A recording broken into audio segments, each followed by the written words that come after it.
Good morning and welcome to the WEM Governing Body General Session meeting. My name is Ryan, the event producer for today's meeting. We will be taking public comments throughout the meeting. If you would like to make a public comment, you can enter the queue by clicking the raise hand icon located on the bottom center of your Zoom window. If you're dialing in on the phone only line, pressing #2 on your telephone keypad will enter you in the question queue. With that, I'll turn the meeting over to WM Governing Body Chair Rebecca Wagner. Good morning, everyone. Welcome to the Western Energy Markets Governing Body meeting. Greetings from New Mexico. We're in a beautiful oasis of the Santa Ana Pueblo.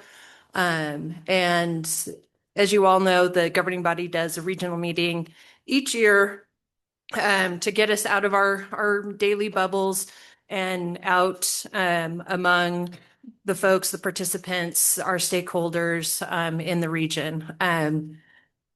Which is helpful. We had great meetings yesterday. Learned a lot from our colleagues here at PNM. A great chat with Chair Aguilera from the New Mexico PRC, as well as all the stakeholders that were here in attendance for RIF. Touching on RIF for just 1 second, I was reflecting this morning on everything I learned, or I should say was blown away by yesterday. It was a great panel, or two panels. And it just reminded me the magnitude of what EDAM is, how hard it was to launch, and how much work we have to do now to process and analyze and learn from everything that is happening. Today we have a very robust agenda as usual, and we'll start hearing about some of those learnings, but this is going to be ongoing. And I reminded myself that it's time to be in listening mode. I have a lot to learn, a lot of different perspectives about what's happening. There'll be a lot of different interpretations of data that is coming out, but it's exciting. It's not been done before. We have to remind ourselves of that. And it is a giant step forward for the West. So with that, I'll stop rambling.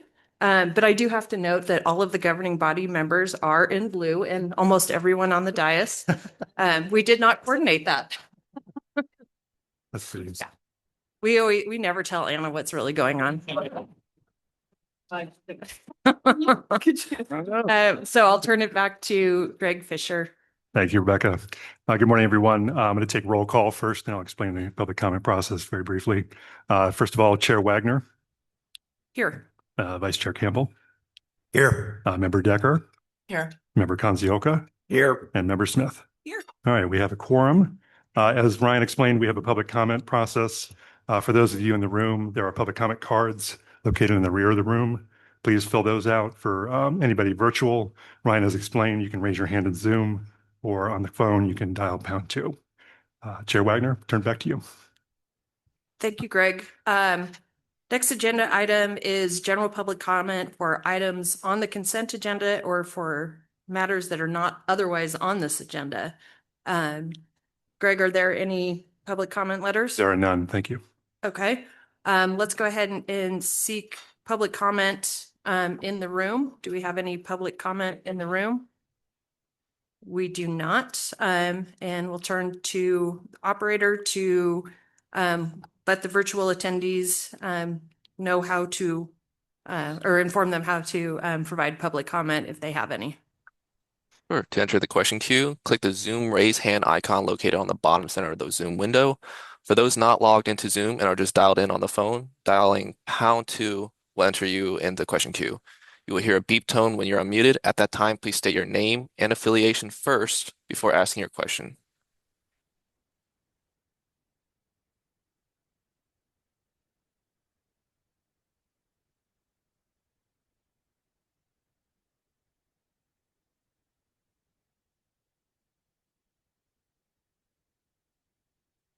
So Ryan, it doesn't sound like we have any public comment. No public comment at this time.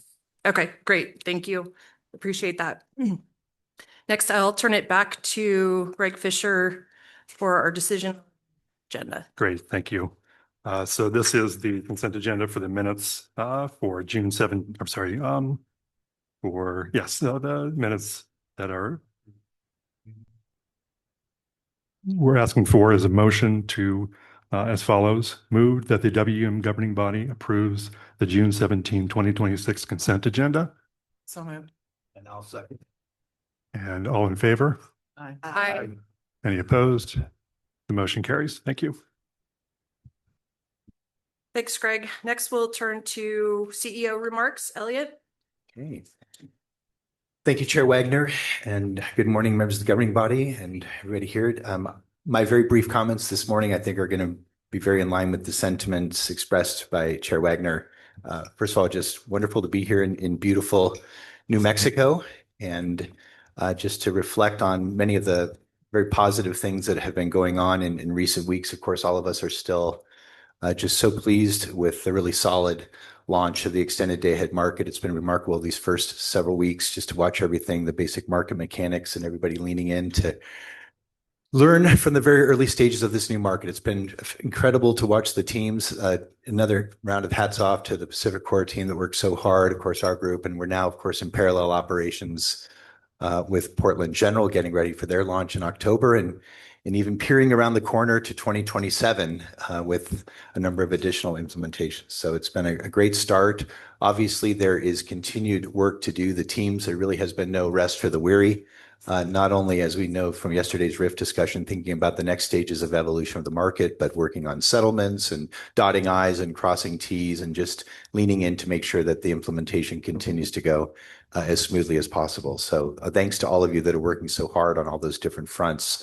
I also wanted to acknowledge, I was not here yesterday, but heard just a really, really outstanding conversation with the RIF. I really appreciate the way that our different stakeholder folks are able to come together and just have really solid, substantive, material conversations around the design of this market in a really open and transparent fashion. And later today, after hearing from Chair Aguilera at the Bosser and getting an update on the formation committee, I'm really looking forward to the Spotlight initiative on congestion revenue allocation. I think this is just another thing I think we've seen over the last few years, just as the evolution of our broader stakeholder process, just another opportunity to get different voices at the table, representing different perspectives, different takes, hearing from different sectors of our market participants about how to take this issue on and to land it in a way that really satisfies a number of really, it's challenging criteria. These are the transitional issues that we take on with these markets, and we're going to do them with our, roll up our sleeves, make sure the stakeholder voice is front and center, and get to good, stable outcomes. So really looking forward to the discussion today. It's been an absolute pleasure to be down here and looking forward to a productive meeting. And Chair Wagner, I will conclude by just, I know we'll get to this agenda item later, but thank you for your outstanding leadership this last year. It's been great having you in that chair. Thank you. You've brought a lot to this very pivotal moment, and we'll look forward to the next steps this afternoon. Thank you so much.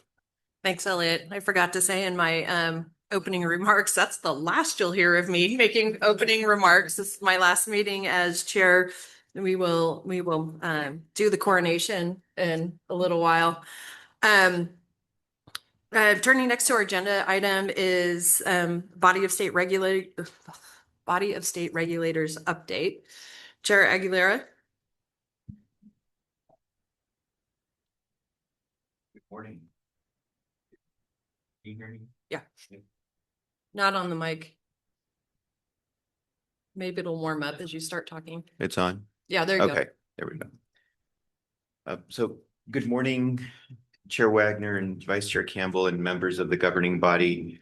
Thank you for the opportunity to provide this update to you. And also personally, thank you very much for hosting this meeting here in New Mexico. We've had this meeting and then the Western NARUC recently here in New Mexico, and we are honored to be hosting these really important conversations. So I want to start by updating you on the Bosser meetings held.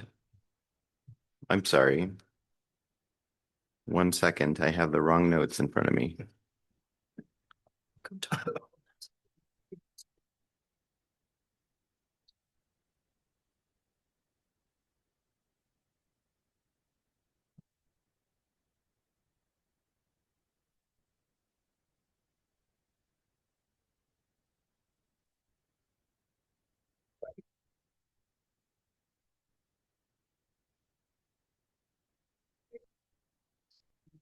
No, I've got it right here. Sorry. Okay. So since my last update to the governing body, the BOSSER has held 2 meetings and submitted comments on this year's policy initiative catalog and roadmap process. So first, to talk about the policy catalog, the BOSSER's comments on the catalog and roadmap process recommended that focus be directed to the topics of Western energy market seams, the impact of bilateral market liquidity on market outcomes, and ongoing EDAM assessments and enhancements. The BOSSER also expressed support for CAISO's continued efforts directed at the EDAM congestion revenue allocation and storage design and modeling policy initiatives. So the BOSSER appreciates the ISO's responsiveness and looks forward to reviewing the draft catalog and roadmap later this year. So now turning to the recent meetings that we've had. At our May BOSSER meeting in San Diego, we received a presentation from CAISO staff on CAISO's approach and principles toward market seams and the work underway to engage stakeholders on this topic, including an update on the ISO's seams conversation with SPP. The BOSSER looks forward to the seams workshop and that CAISO has scheduled for later this year. I think the first one will be next month. So we also received an update from the EDAM Resource Adequacy Program that's under development by the EDAM entities. And we received an update from the WEB's Resource Adequacy Advisory Group, or the RAG as we call it. So as the EDAM RA program has developed outside both the existing CAISO stakeholder process and the new RO, WEB has been working with regulators to keep them up to date and facilitate feedback to the working group on the RA program. And since the RA program is intended to be linked to EDAM, the BOSSER will stay aware of those developments as the program continues to develop. And importantly, we also have 3 BOSSER members on the RAG that are coordinating with that team and with the BOSSER to ensure that the BOSSER's input and feedback is reflected as well. At the BOSSER's June meeting took place last week, and it focused on developing the EDAM RA program as well. So we received an update from the EDAM RA working group members on their initial proposed program design. We also received a briefing from that RAG, from the RAG on the comments that will be submitted to the working group. I believe that those are due today. So that completes my summary for the recent activity of the BOSSER. As a final point, I do want to add my appreciation to the WEM nominating committee for the work that they've done. And I also want to highlight the work that Commissioner Dumit has been doing on that group and really look forward to the outcome of that process. Onto the RO nominating committee, that's also something that the BOSSER has continued to participate in. And Commissioner John Hammond, Vice Chair of the BOSSER, is the one who has been doing a lot of the heavy lifting on behalf of the BOSSER and keeping us up to date on that. So our next meeting is on July 10. And that's all I have for you today. Again, thank you so much for coming to New Mexico. I hope that you enjoy the rest of your time here, and I am open to taking any questions if you have them. Governing body, any questions or comments for Chair Aguilera?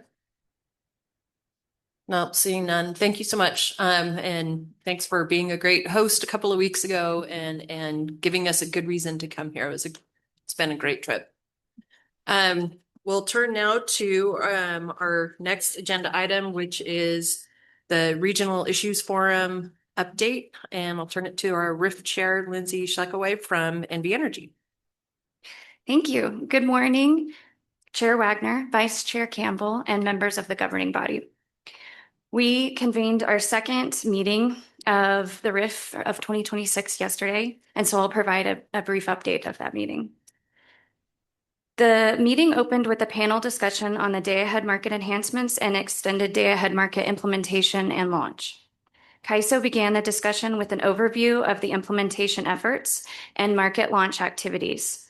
Pacificorp, Southern California Edison, and Vistra then shared their perspectives into their own implementation efforts and experiences with the new market.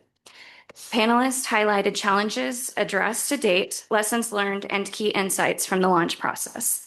And I know for myself, this was all very valuable information going into the EDM at some point. Following that discussion, the RIF liaisons held an educational panel on intertype bidding in response to sector feedback and requests for additional information. Because intertype bidding is permitted under the CAISO tariff, the panel focused on providing an overview of the opportunities and challenges associated with enabling bidding at the interties. The final segment of the meeting included a briefing on the EDAM Resource Adequacy Program. This session was intended to inform members of the current status of the program development, opportunities for participation, where to find information on the initiative, and plans for future engagement. So now looking ahead for future RIF activities, we will continue to work on the RIF enhancements and expect to collaborate with CAISO this summer on the catalog and roadmap process in order to provide sector input as the roadmap is developed. And just as a reminder, this is different from the process that we've done in the past. This year, this is one of our enhancements. We will be providing input on that process. In addition, we will also be working with CAISO on a follow-up to a 2025 stakeholder survey that stakeholders took on the stakeholder process to provide additional input into that process. And then finally, we are planning to hold our last meeting of 2026 on October 5th, which is the day before the CAISO Stakeholder Symposium. And a meeting notice will be distributed as soon as details are finalized. And that's all I have for my update today. So I'm available for questions. Thank you for your time. Thanks, Lindsay. Any questions or comments from governing body? Andy?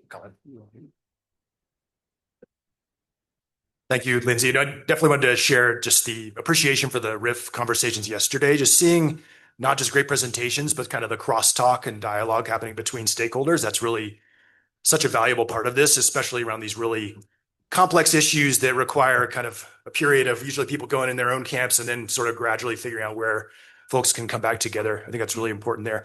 Also, just wanted to appreciate Regional Issues Forum for kind of more behind the scenes, also being very engaged with the formation committee and sort of the process there around the creation of the new regional organization and the transition into the new stakeholder representative committee there. I think that's super valuable work that's kind of above and beyond just the core RIF responsibilities. So thank you for that work and to your colleagues. Yeah, thank you. Any other comments or questions? Just reiterating, you guys knocked it out of the park. It was awesome yesterday. I learned so much, and what I really appreciate is being able to spend some time with the liaisons is that, you're not siloed. You're talking to each other, you're engaging, and that's what we had originally envisioned for the RIF all those 10,000 years ago that we initiated the governance of the EIM. So well done, and thank you for all your work. Thank you. Okay, we will be switching now to our next item is formation committee update, and I will turn this to Stacy Crowley for the intro. Thank you, Chair Wagner, and good morning, governing body members. Just a quick introduction to someone that you are now becoming very familiar with, Kathleen Stacks, who is leading many of the efforts on the formation committee for the new regional organization for Western Energy, or ROE. She will provide us an update, and I will turn it over to her. Thanks, Kathleen. Thank you, Stacy, and thank you, Chair Wagner and Vice Chair Campbell and the members of the governing body. And I'm actually going to, if it's okay, actually lead on my colleague on the formation committee, Jim Shetler, for a little bit of an update on the nominating committee process. But I think maybe even before I jump in, I just want to express my appreciation um, uh, for Andy and Anita, who have been participating on the formation committee meetings, both providing incredibly valuable input and feedback as we are doing our work. And then we are really looking forward to working with all of you, thinking about what should the relationship be for the row board once it is seated with the governing body over the course of the next, 18 months or so as we get this thing off the ground. We're going to have to do a lot of collaboration, I think. And so we look forward to doing that with you all. And then also appreciation for the Bosser and for the RIF. The collaboration that we've had with those groups have been also really incredibly valuable. Lots and lots of input from many members of both of those entities. So thank you all, and I'll start with that. And then I'm just jealous that I'm not there with you in person this time. I had such an amazing experience a couple of weeks ago at Western Nehru.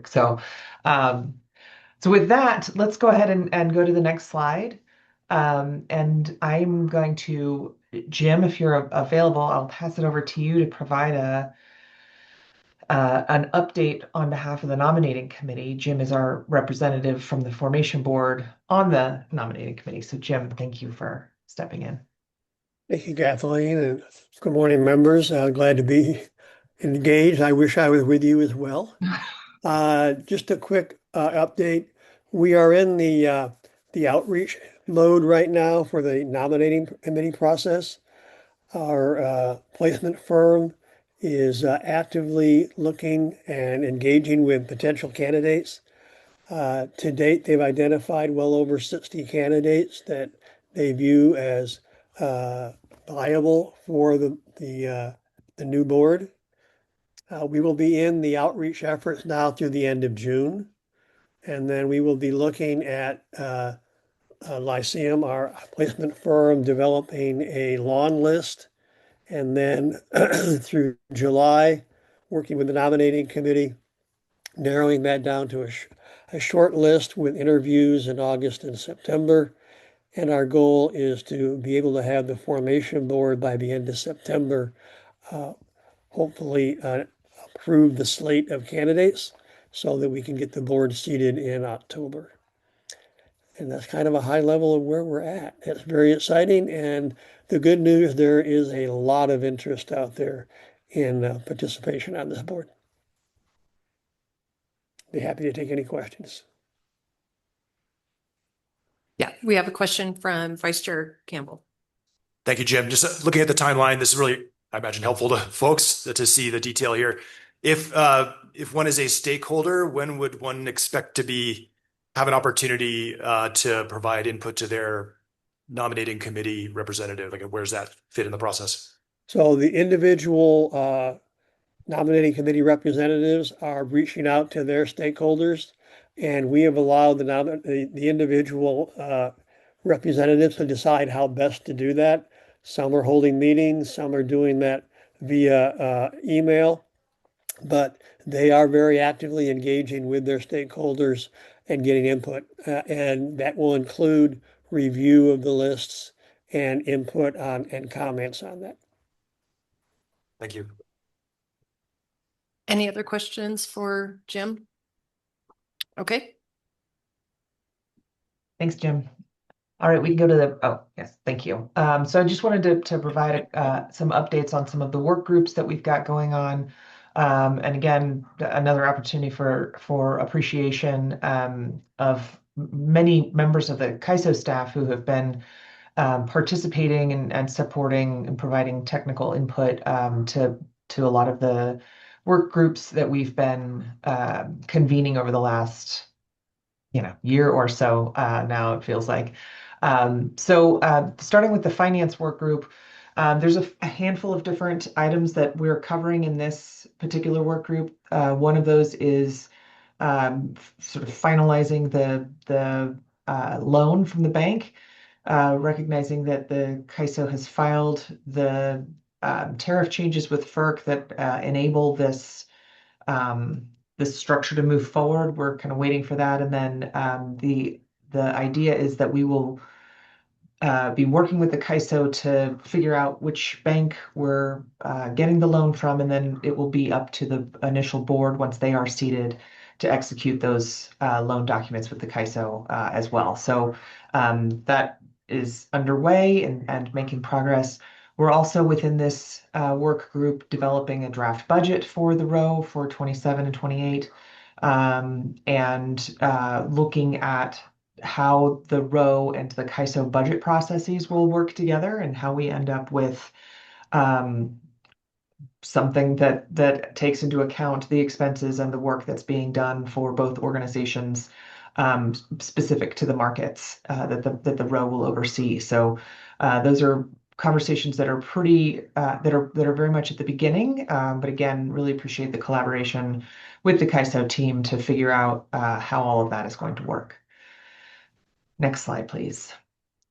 The next thing that we have sort of finalized, if you will, is a draft, is a scope of work for the Office of Public Participation. As a reminder, this is going to be a department within the row, modeled after the FERC Office of Participation, that is really going to provide sort of an educational and facilitation role, working with the public and stakeholders, to basically provide information about how to engage, what kinds of issues the row is working on, and making sure that people have a place to go when they've got questions. So we finalized that scope and received a couple of public comments, and that is now posted on the Pathways website. Next slide, please. We've also got our stakeholder process work group has been working very diligently to create a pretty detailed process map. We will actually be presenting more of those details at our next stakeholder meeting, which is going to be next Friday, the 26th.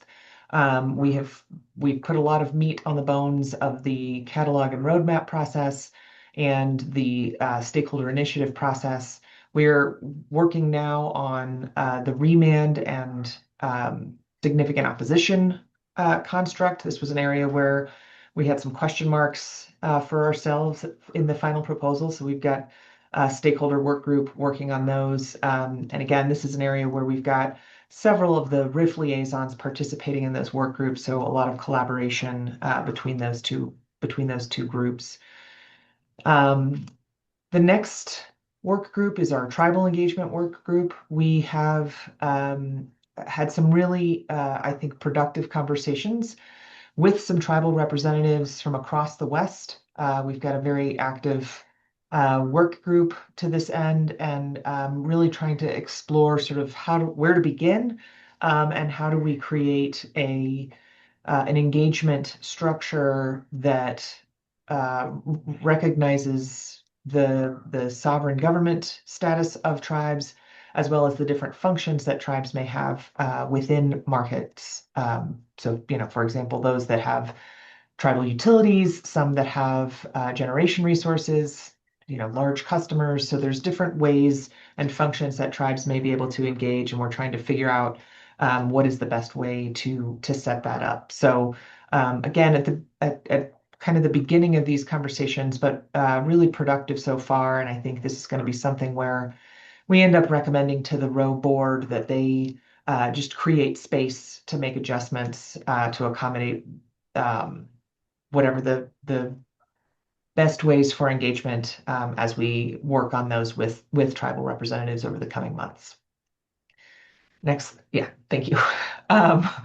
Our next work group is our market oversight and data access work group. We have been working very closely with representatives from the Department of Market Monitoring, again, as well as the CAISO, to I think help our work group really understand the different roles of the various market oversight functions. So DMM, the MSC, and even the market expert. This is another place where Member Campbell has been extremely valuable and helpful in sharing his experience as a governing body member, and how they interact with these different functions. So that has been extremely helpful. And really thinking about what kind of information and data comes from each one of these roles, what are we trying to achieve with this market oversight, and then how do these functions operate between both the CAISO and the RO moving forward. So really productive conversations. I think um, we will have a recommendation, a sort of a proposal developed, I think, in the coming weeks. So we're excited to have this work group kind of putting some final touches on its work, and then we'll have something ready for stakeholder input probably in August.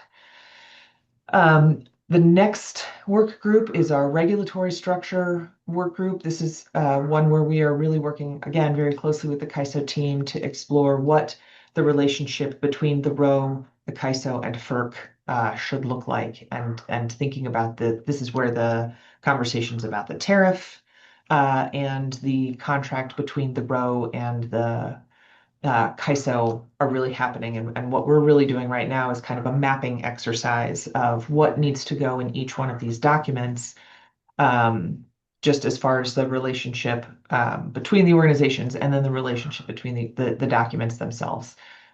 So this has been a really productive work group.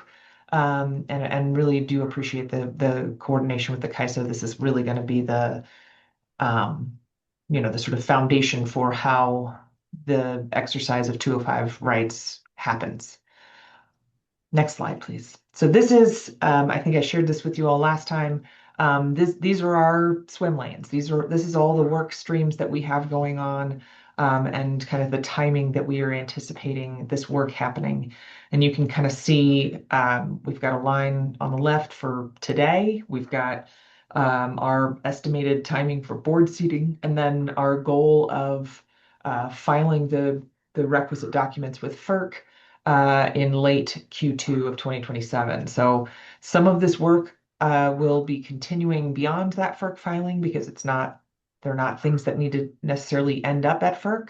Um, and but a lot of it is going to be happening over the course of the next 10 or 11 months or so. So we've got a lot going on, but so much engagement from stakeholders and from the formation committee and from the CAISO team and all of our liaisons, which has just been extremely productive. So with that, I'm happy to take any questions about any of the work that we've been doing. Thank you, Kathleen. Governing body members, Anita?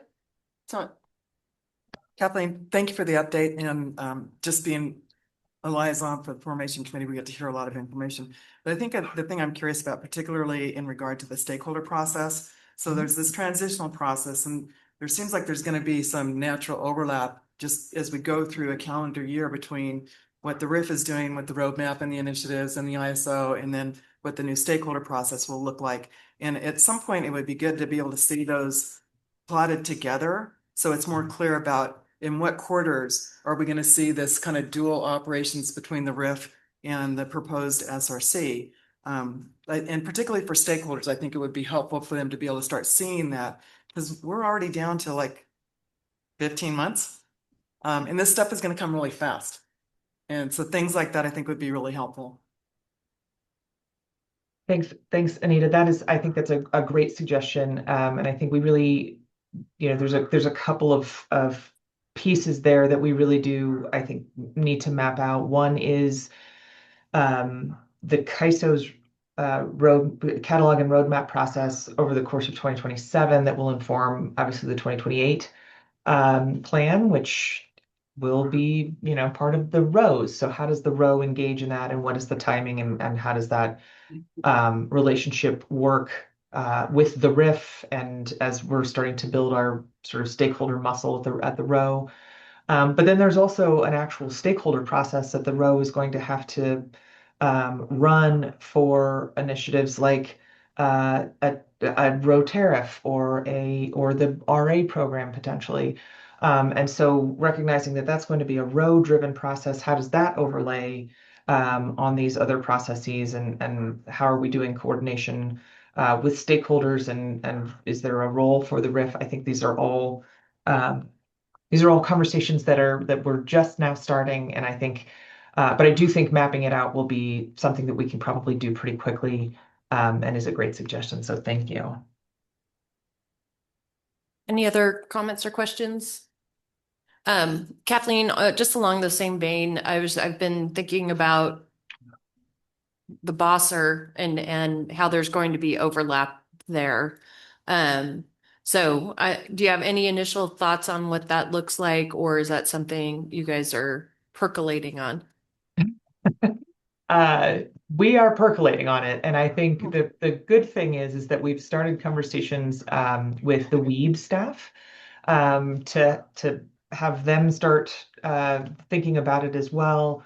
And then ultimately I think we should have some of these conversations within our formation committee so that we've got an opportunity to hear directly from some of those Bosser members who've been participating as liaisons through that process. But I think it would be really valuable ultimately to have a sort of a governing body, Bosser, row conversation about how do these three entities work together over the course of the next 18 months or so. Yeah, I especially thinking about the RA program, and that's a pretty quick timeline for the new row board to, as Anita would say, like figure out where the bathroom is and then, approve a major program. So just trying to think of ways to smooth that out. And certainly on our end, we'll think about how that transition works and with both Weeb and Bosser. So thanks for that. Any other comments or questions? Okay, great. Thanks, Kathleen. Thanks, Jim, if you're still there. Public comment. Oh, sorry, forgot about public comment. How can I forget about public comment? Is there anybody in the room who would like to make public comment? Okay, nobody's rushing to the mic. Let's go ahead, Ryan, and check for virtual attendees for any public comment. Sure. To enter the question queue, click the Zoom raise hand icon located on the bottom center of the Zoom window. For those not logged into Zoom and are just dialed in on the phone, dial #2 to enter the queue. You'll hear a beep tone when you're unmuted. At that time, please state your name and affiliation first before asking your question.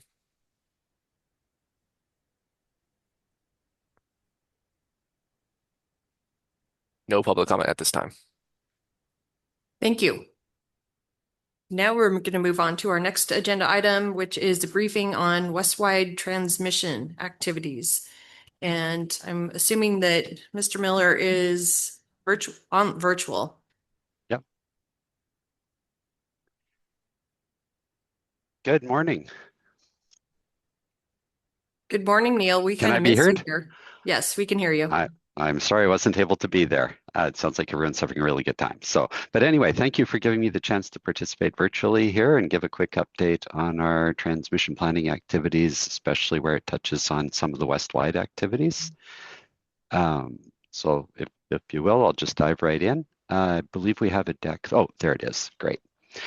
Thank you. So just a bit of background here that might be helpful for people is that the ISO does coordinate on Westwide planning activities across the Western interconnection, recognizing most of the West is outside of an ISO RTO structure.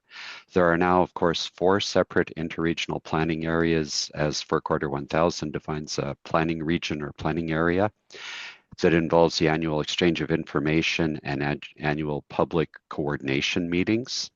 Of course, with SPP's expansion into the eastern edge of the Western Interconnect, that makes 4.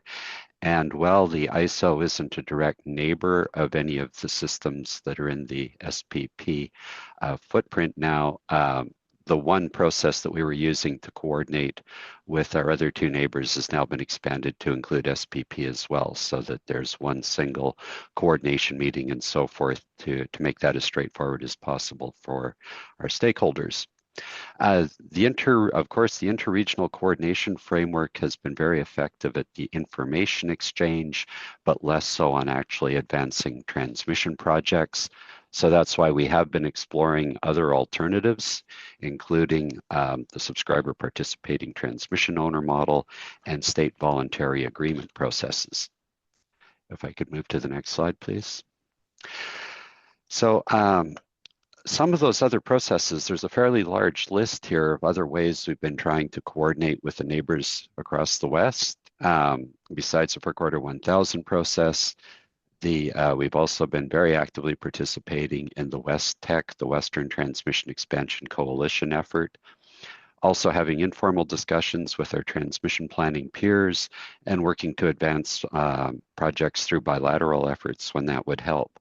And of course, we're also standing by to participate and engage in any other process reform, including at FERC or other processes like that. If I could move to the next slide, please. So our participation in the interregional planning does key off of our regional planning process that also takes into account our own requirements for accessing out-of-state resources. Sorry about that. And it does set the stage for our interaction on the interregional side. By way of a quick update, our board approved 10-year transmission plan this year, approved in May, added another additional significant amount of transmission to our identified needs. The most recent plan and the 4 previous plans in total add up to more than $29 billion in investment, focusing on the most efficient and effective long-term solutions, including grid-enhancing technologies. These plans really have aligned quite well with the 20-year outlook. The outlooks that we created first in 2022 and then in 2024 were to set a blueprint or roadmap for a longer-term direction. But as we moved through our 10-year planning process, each project had to stand on its own with the identified needs, and it turned out to align quite well with the longer-term vision. Next slide, please. Our needs have continued to grow in the state with a steadily increasing load forecast. While we were already under a fairly aggressive pace of development, the addition of data center loads has created an additional impetus for more load requirements and more resources to supply them. Our current trend, the 25-26 transmission plan, was focused on about a 15 gigawatt increase in load growth over 10 years, 20 gigawatt over the 15-year time frame. And about a third of that, between a quarter and a third of that, was data center driven. So data centers play a role, but they're not the only player in driving up our load forecast. That does continue to require expansion on the resource side, over 70 gigawatts expected in 10 years, and over 100 gigawatts of additional nameplate capacity in the 15-year timeframe. We have been moving, of course, on a lot of in-state projects. This map shows a number of the major projects that were also awarded competitively. Just to remind people, in the ISO footprint, any transmission over 200 kV that is greenfield is awarded through a competitive process. So that also helps capture the major new transmission development. Next slide, please. The out-of-state resources do continue to play a major part in our planning, and of course that also is the reason for the need for us to coordinate, or one of the reasons we want to coordinate in the West around finding better ways than standalone projects to improve the connectivity in the West. The 25-26 transmission plan was focused on achieving a 9,000 megawatts of out-of-state resources in a 10-year time frame, and over 10,000 megawatts in the 15-year time frame. Now, I should mention that because of the uncertainty of where some of those resources how they would get to California, our Public Utilities Commission has asked us to move on in-state reinforcements to accommodate around 6,000 megawatts based on known entry points, but to continue to study the requirements in-state for the additional amounts. But as I mentioned, this planning also gives us one of the reasons to coordinate with our neighbors around better opportunities to improve connectivity around the West and achieve the most efficient transmission system overall. Next slide, please.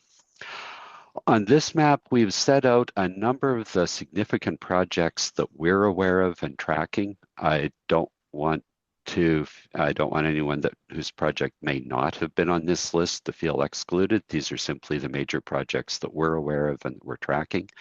I won't try to walk through all of them, but just indicate that there's a very healthy set of major projects out there that are being actively explored. And if I could just move to the last slide, thank you. So as we move forward, and especially as the West Tech effort, the 20-year scenario in the West Tech effort wraps up later this year, we will be continuing to conduct our own planning for identifying our own needs, as well as supporting the West-wide planning activities, looking for opportunities to collaborate with parties outside of the state to advance the most beneficial transmission overall. And we will continue to explore those opportunities on behalf of consumers and to improve connectivity across the West. So I will stop there and see if there are any questions I may help with. Thank you. Thanks, Neil. Any questions or comments from the governing body? Anita? So Neil, thank you. So I'm looking at slide 7, and I think something that would be helpful maybe for future reference is to impose the EDAM entities in this map so we can really see what that connectivity does for the Western interconnect, if you will. Thanks. That's a helpful suggestion. Thank you. Andy?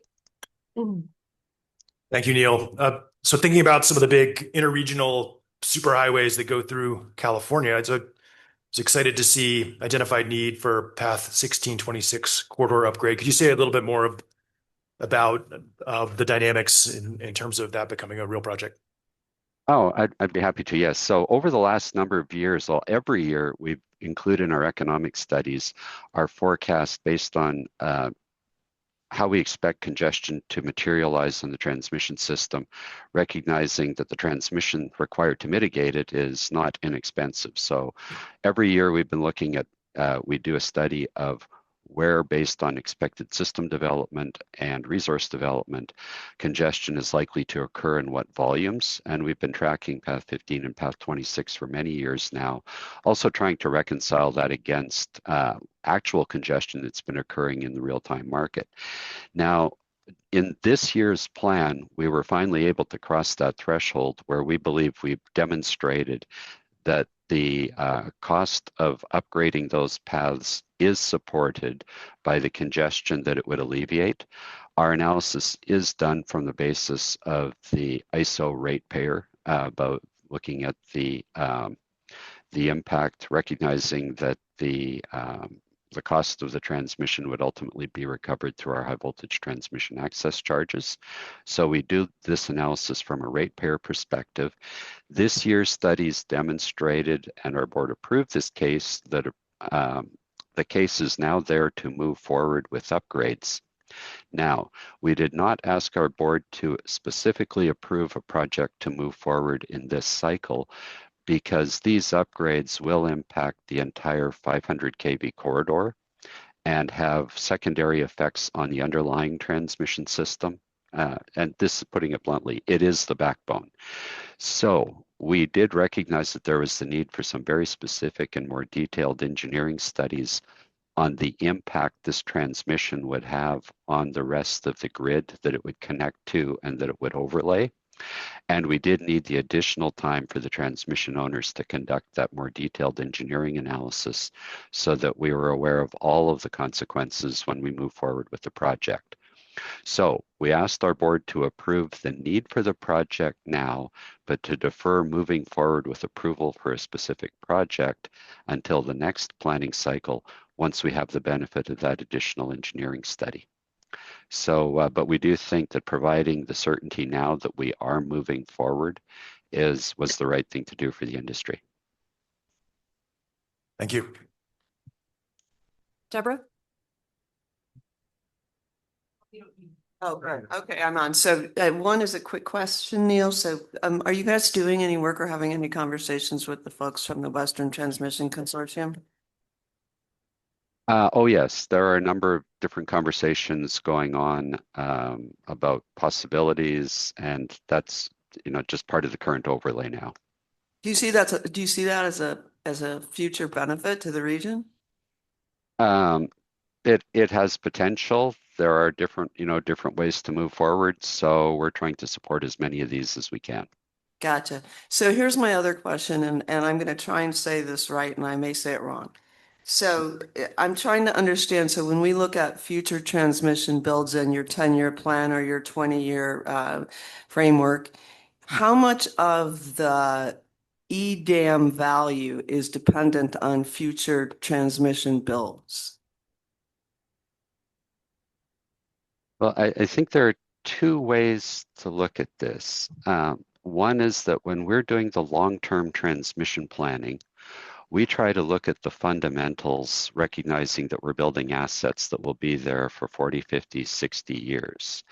And, market structures can come and go, but we do make assumptions that the markets will function reasonably well and that seams will be reasonably managed. So when we're looking at the value of a long-term transmission asset, we do try to avoid getting overly caught up in the nuances of a particular market design. The trade-off, though, is that if we know that there are seam issues that could impede us accessing benefits that we're counting on in funding a transmission project, that can create some friction or drag on moving forward with the project.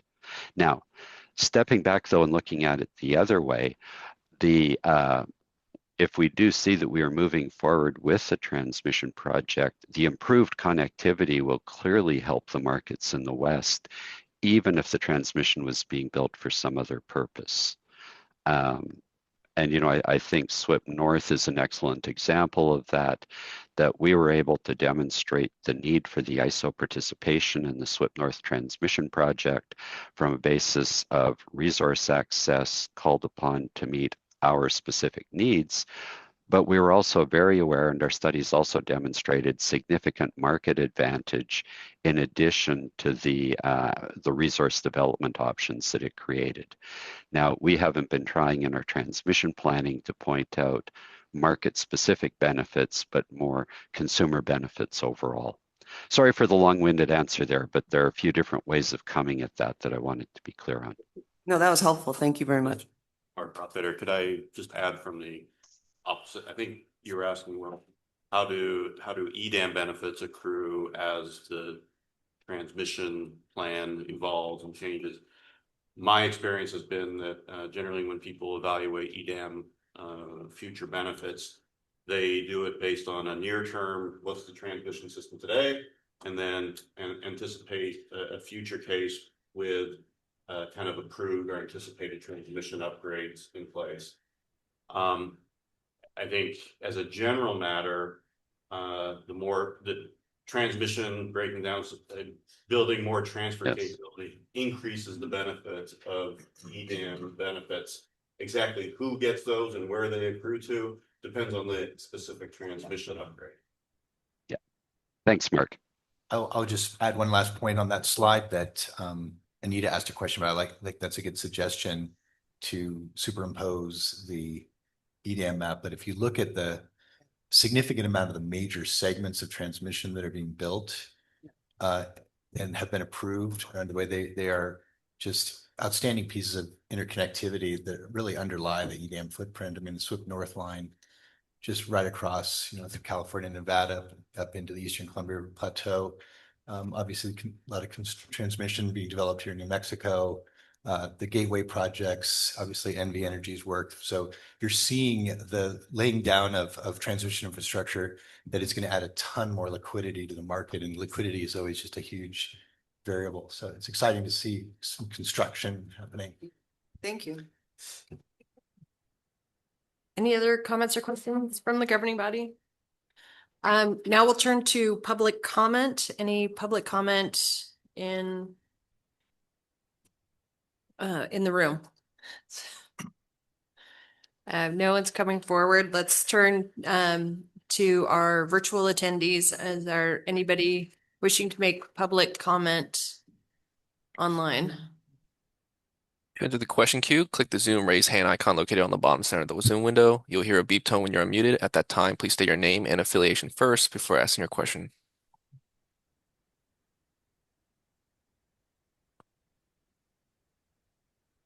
No public comment at this time.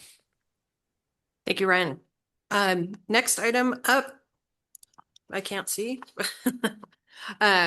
We have our Western Energy Imbalance Market Benefits and Market Update. I will turn this over to Anna McKenna for his introduction.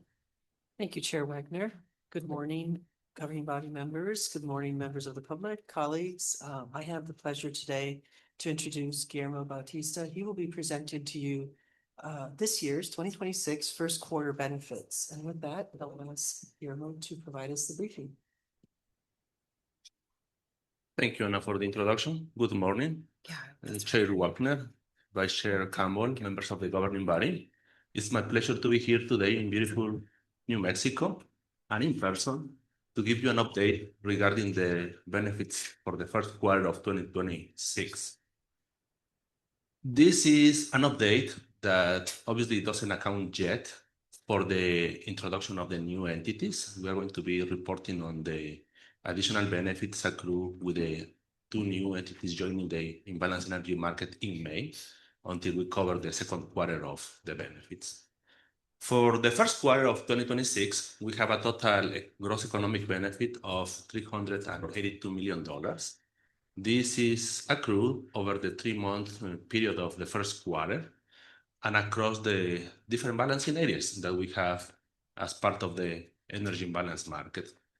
The trends that you can see are quite similar across each of the months of the quarter. And the benefits accrue basically because of 3 main dynamics. The main one is the large footprint that we have currently as part of the imbalanced energy market. By having all that wide footprint, we enable the diversity, not only geographic, but also fuel and economic, across the balancing areas. And that will enable a lot of the economic displacement that can happen across the potential balancing areas, moving power in or out of their side. The second dynamic has to do with the transfer capability available. The more entities you have in the market, the more transfer capability exists, and that enables really the transactions of balancing areas. Not only the direct capability between two balancing areas, but also the secondary effect that you can move power from far other areas through existing balancing areas. And the third element that comes with the value of the benefits is related to the economic displacement. One thing is to have the mechanism to enable the displacement of energy by the transfers.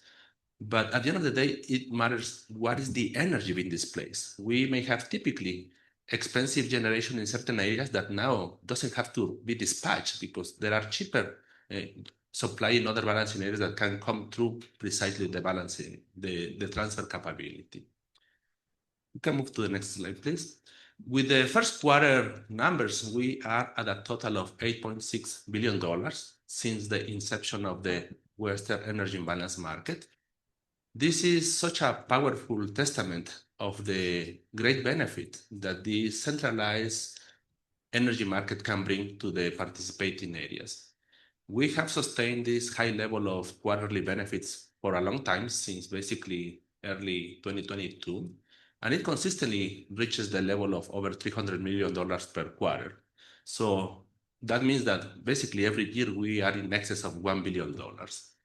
And it is enabled by all these elements that we indicated about the wide footprint, all the transfer capability available. And it continues to grow at the constant rate that we have seen for the last 3 years. Next slide, please. And it is quite critical to emphasize where the power of the centralized market comes with. And this is because of all the transfer capability that exists in this wide footprint. It is a centralized market, the most efficient tool to be able to move power from one corner of the market to another corner where the power is needed at the cheapest cost. And all this mesh system that you have here is the reality of the current energy imbalance market. This map also includes the 2 new balancing areas that we have as part of the energy imbalance market, Power Hills and Power Watch, Black Hills and Power Watch.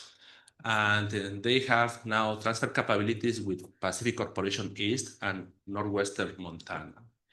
And if we move into the next slide, this is not just a concept. The left-hand side picture that you have here is the realization of all this transfer capability. All the potential permutations that may exist between any pairwise of balancing areas can be captured by decentralized market. This is a small sample of all the permutations that actually happen in the first quarter of 2026. And on the right-hand side, you have the total volume of imports and exports.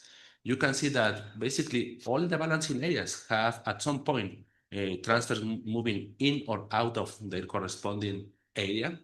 And again, that is the most powerful reflection of how a centralized market with this wide footprint can capture all the gross economic benefits that exist. Knowing where to move power from generation to meet the demand where it's needed. You can have power moving from far away from the British Columbia Power X area all the way to the corner of Texas in El Paso. And all that is enabled precisely because of the interconnectivity that we have through these balancing areas. When it comes to prices, this is a good insight to see how overall the market is performing. We have very standard metrics to track the patterns of prices. And what we have for the first quarter of 2026 is a very typical pattern. This is the time of the year where we have mild demand levels across the footprint. Typically, that is when we observe the lowest prices of the year. And we also organized these prices by the different regions of the market. You may note that in general, the prices related to the balancing areas within California tend to see higher prices, and that is in part because of two reasons. The first one, there is congestion. Internal transmission constraints in CAISO typically have a stronger effect in neighboring balancing areas that are within the California footprint, but also the natural separation that comes from pricing the greenhouse gas emissions. That is a difference that is going to be pretty marked between the California balancing areas and the rest of the Western energy balance market. You can also see some seasonal trends. It is during the first quarter when we see the lowest prices. That is a repetitive pattern that you see every year. And in this year in particular, we actually saw lower prices than in the previous 2 years. Again, this is just a reflection of the seasonal conditions when we typically have plenty of renewable production available. And that is also enabling the level of transfers that we can have because that cheap, sufficient power can move across the balancing areas. When it comes more granular to the first quarter, we see the trend with declining prices going from January through March as we go deeper into the winter conditions. March in particular saw the lowest prices for the different balancing areas. And we also compared those CAISO prices with the bilateral power prices. This is a good reference to see how they are trending. Generally speaking, those prices tend to track close together. That is not the exception for this first quarter in 2026. And we can see that generally speaking, the Western energy imbalance market prices tend to be lower than the bilateral prices. That's what I have for this briefing regarding the benefits. I will be happy to take any comments or questions. Thank you, Guillermo. Any comments or questions from the governing body? Rob?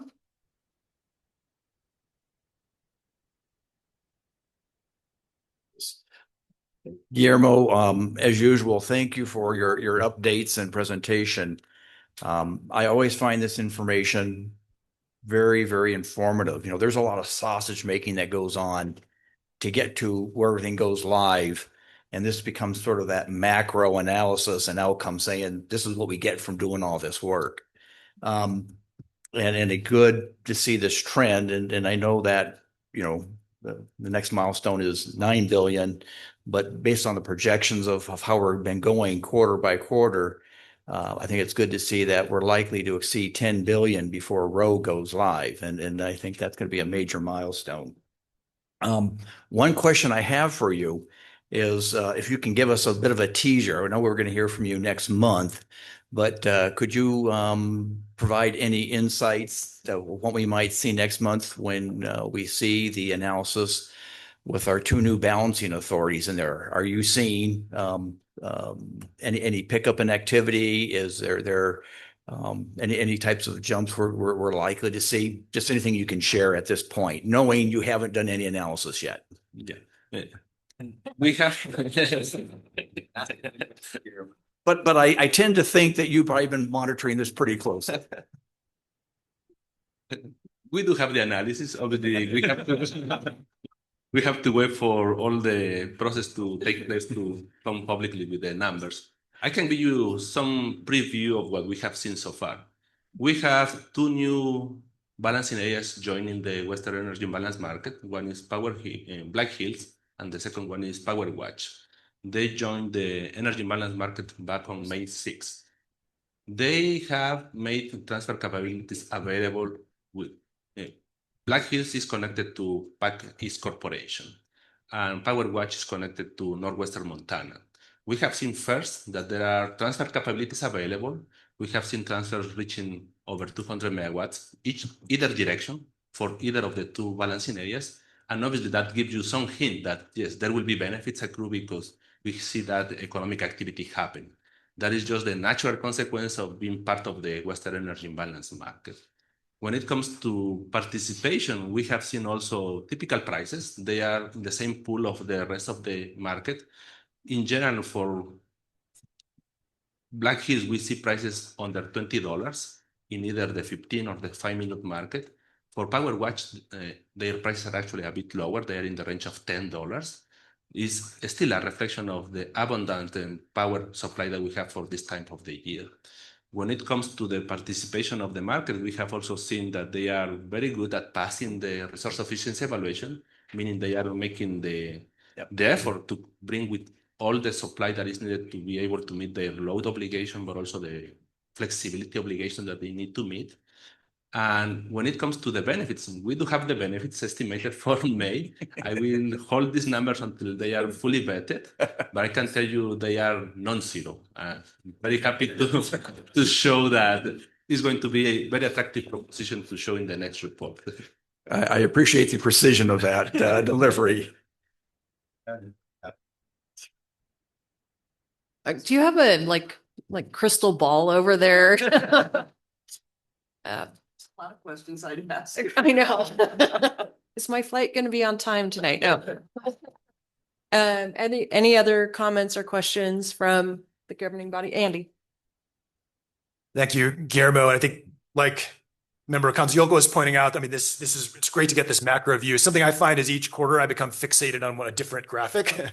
Yes. And so this time it's on the one on page 5. So yesterday at the Regional Issues Forum, we heard from Hannes Pfeifenberger talking about the experience in Eastern markets around trading between RTOs. And I think he really highlighted how real-time trading has been just not really worked. The efficiency of real-time trading has been very, very poor between Eastern markets.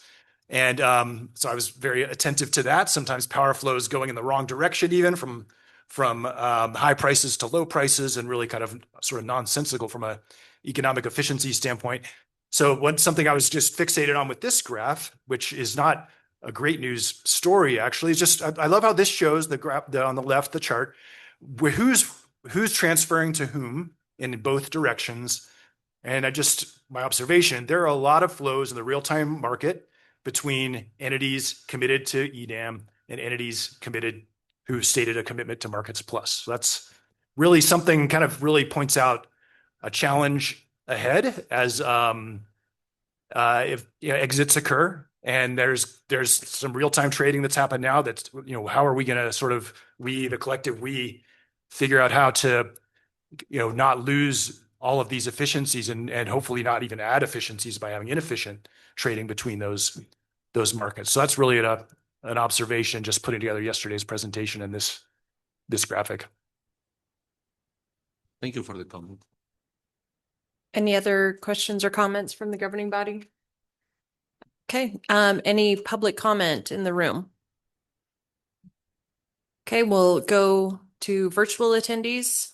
Ryan, can you check for any public comment? Sure. To enter the question queue, click the Zoom raise hand icon located on the bottom center of the Zoom window. You will hear a beep tone when you're unmuted. At that time, please state your name and affiliation first before asking your question.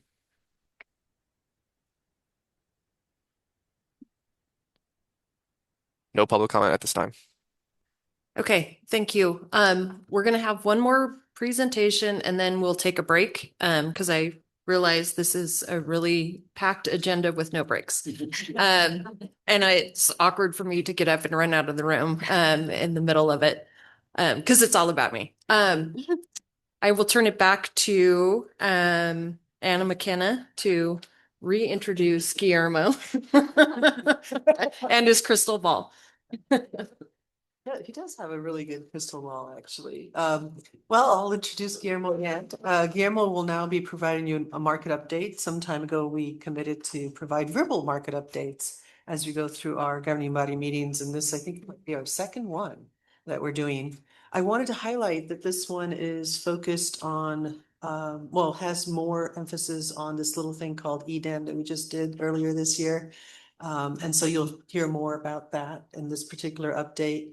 But it is an intent through these updates to provide a broad overview of what's going on in the markets. And so with that, I will turn it over to Guillermo, who will give you the briefing now. Yeah, thank you, Anna, again. I will cover the material today for the market update, very focused on the performance of the extended day ahead market. Now, we implemented on May 1st what we formerly called the extended day ahead market. But it is very important to highlight that actually we also implemented a set of changes that are part of what we call the day ahead market enhancements. It happens that they come together. The extended day ahead market effectively expands the footprint of the market, now incorporates Pacific Corporation East and West in addition to the CAISO. And as part of the set of changes for the day ahead market enhancements, we introduce new market products, imbalance reserves, reliability capacity, and also explicitly pricing the greenhouse gas emissions in the day ahead market, a feature that we already had in the real-time market. I have to caveat a couple of things. The first one is this is reflecting 1 month worth of operational data. This is the time of the most critical period in which first participants are adjusting to the new reality of the new design. So we have to take with a grain of salt the dynamics, the profiles that we see for this first month. The second part is that, yes, on the IS side, we also have taken the steps to ensure that we identify and fix for issues that we have actually faced during the first month of implementation. And the third part that is also very critical is that this is based on the performance of the month of May. May happens to be a very interesting month of the year because it is a shoulder month when we are transitioning from moderate demand conditions of springtime towards the summer. Taking as a reference May for what potentially could be experienced in the summer needs to be taken with some caution. Now, for the extended day ahead market, we have this wider footprint that now is enabling economic transfers similar to what we have for the real-time market. We have transfers available to move power between Pacific Corporation East to Pacific Corporation West, from Pacific West to the CAISO, but also from the Pacific East to the CAISO and vice versa. As part of the day ahead market enhancements, we have also introduced not only the procurement, but also the pricing for 3 new products. One is the imbalance reserves, which is a market mechanism that we have put in place to ensure that we have a way through the market to procure flexibility for the market. And more critically, this market feature also enables to properly price the value of that flexibility.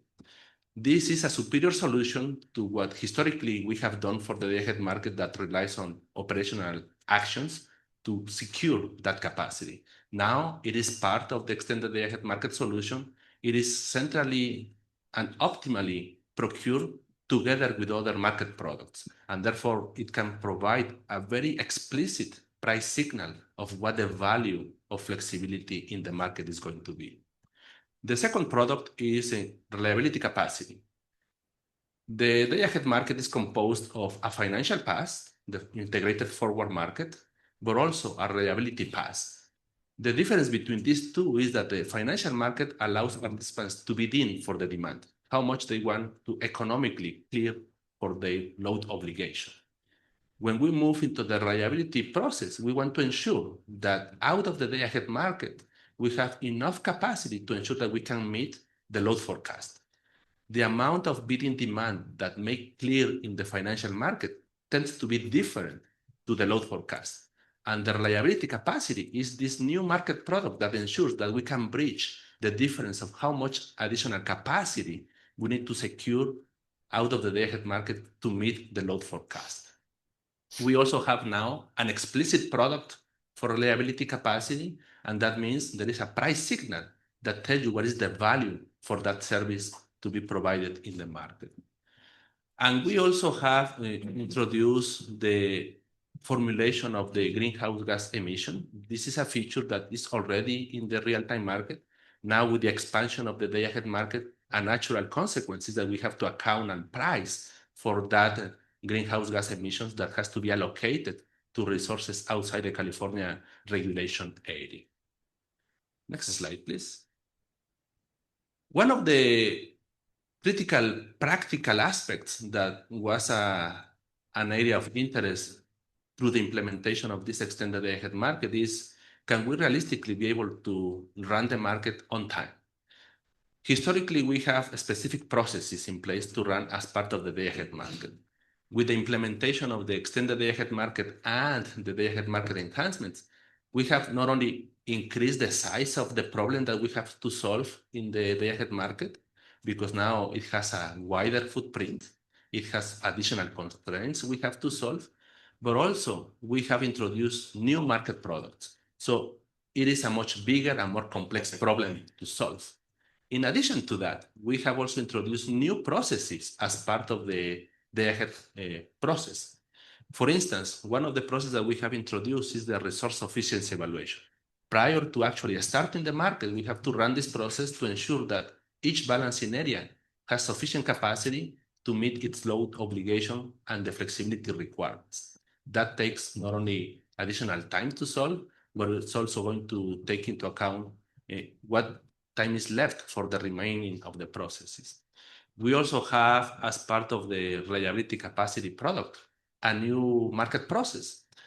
By virtue of having a market product to procure reliability capacity, participants now can bid in economically for that service. And because of that, similar to what we do for energy, we have implemented a market power mitigation process. We do the screening to ensure that any bid that is put in for reliability capacity is going through this process of market power mitigation.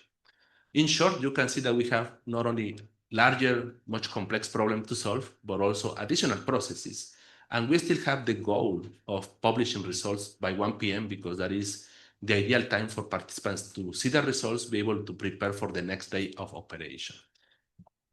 When we launched the extended day-ahead market on May 1st, we were very cautious and we took explicitly additional time to validate not only the setup, all the inputs, but also the market results to ensure that we could produce as good as possible the quality of the solution before the publication of the results. Out of the whole month of May, we have been able to publish before 1 p.m. in 19 days of the 31 days. Just to give you a reference, in April, prior to the implementation, we published 23 days out of the 30 days of April before 1 p.m. It's not a dramatic change, taking into account that we were deliberate to take additional time at the beginning when we just implemented the new market.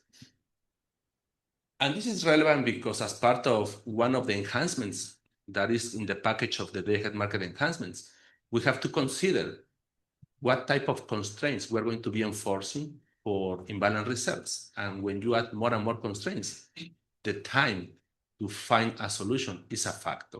This is one of the items that we committed to continue to assess once we have implemented the day-ahead market. When it comes to the entities participating in the day-ahead market, we run the resource efficiency evaluation. This is the time of the year where we still have dealing with moderate levels of demand. It is not surprising that we have such a good success rate. Overall, we have passed 100% of the time the resource efficiency evaluation for Pacific Corporation East and the CAISO balancing areas. For Pacific Corporation West, there was one day in the first days of operation when we have some failures. And that means that effectively for the whole month, Pacific Corporation West was able to pass at a rate of 99.4%. That's still quite a high success rate of passing the test. Next slide, please. This is a consolidation of the different features and products that we have in the extended day-ahead market. We have not only energy, but also imbalance reserves, reliability capacity, and now pricing the greenhouse gas emissions. This gives you a side-to-side comparison of how overall the prices have been since we implemented the extended day-ahead market. Energy naturally is going to have the highest level of prices because it is the energy that we have to meet to supply the demand. The imbalance reserves and the reliability capacity are more of capacity services that tend to have lower price and value, and therefore they're going to be in a different magnitude of order for the prices. In general, you can see a second feature highlighted across the different market products, and that is there is price separation. You can see different prices effectively in each of the different balancing areas. That is a natural expectation to see in a multi-balancing area market. That price separation plays a role when we basically exhausted all the transfer capability in the system. And that price separation is indeed reflecting the economic value, the regional values of energy or effectively imbalance reserves or reliability capacity based on the location where you are procuring that service. The feature that comes together with the day-ahead market enhancements is that now we have an explicit mechanism to procure the service.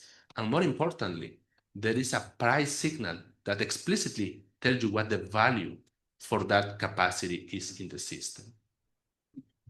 Next slide, please.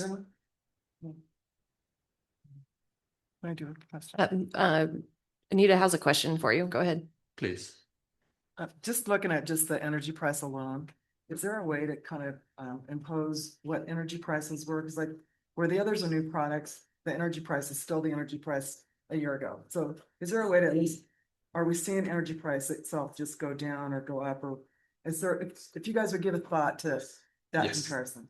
Yes, we have that type of metrics that we're going to be putting together in the monthly report next week. Because of space, we didn't consolidate that here, but we have the comparison, how the prices have been specifically for the CAISO, because that is the only area for which we have historical information. There are no prices in the day ahead for Pacific East or West until May 1st. Relative to CAISO balancing area, we have seen basically an increase of prices for the energy component in the CAISO.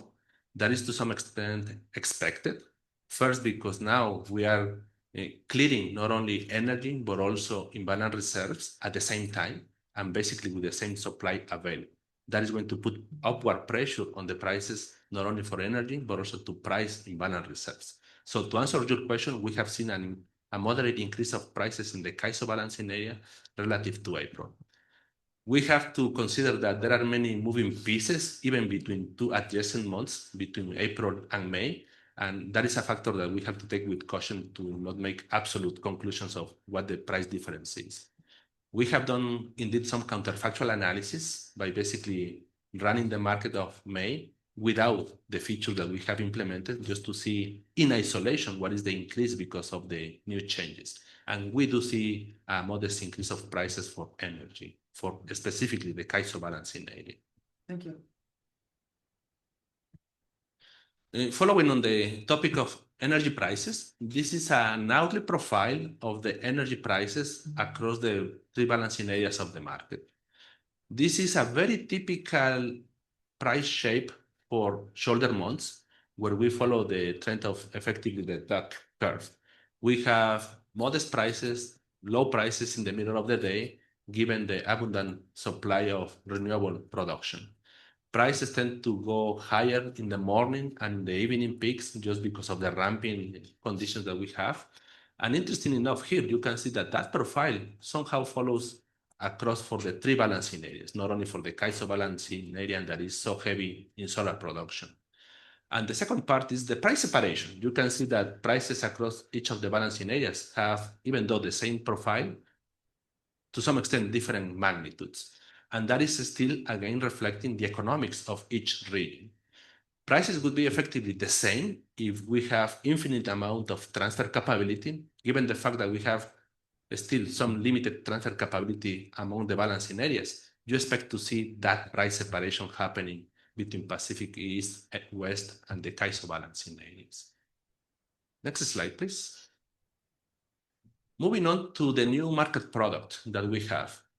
We have imbalance reserves procured in either direction, upward and downward. And this is based on historical assessment of what the uncertainty has been when we move from the day-ahead time frame towards the real time. The imbalance reserves is a market product to ensure that the market is procuring flexibility to the system to mitigate for the uncertainty that may be realized from the day ahead to the real-time market. In the upper part, what we have is the requirements for each of the balancing areas. The magnitude of the requirements is going to be closely following the size of the system.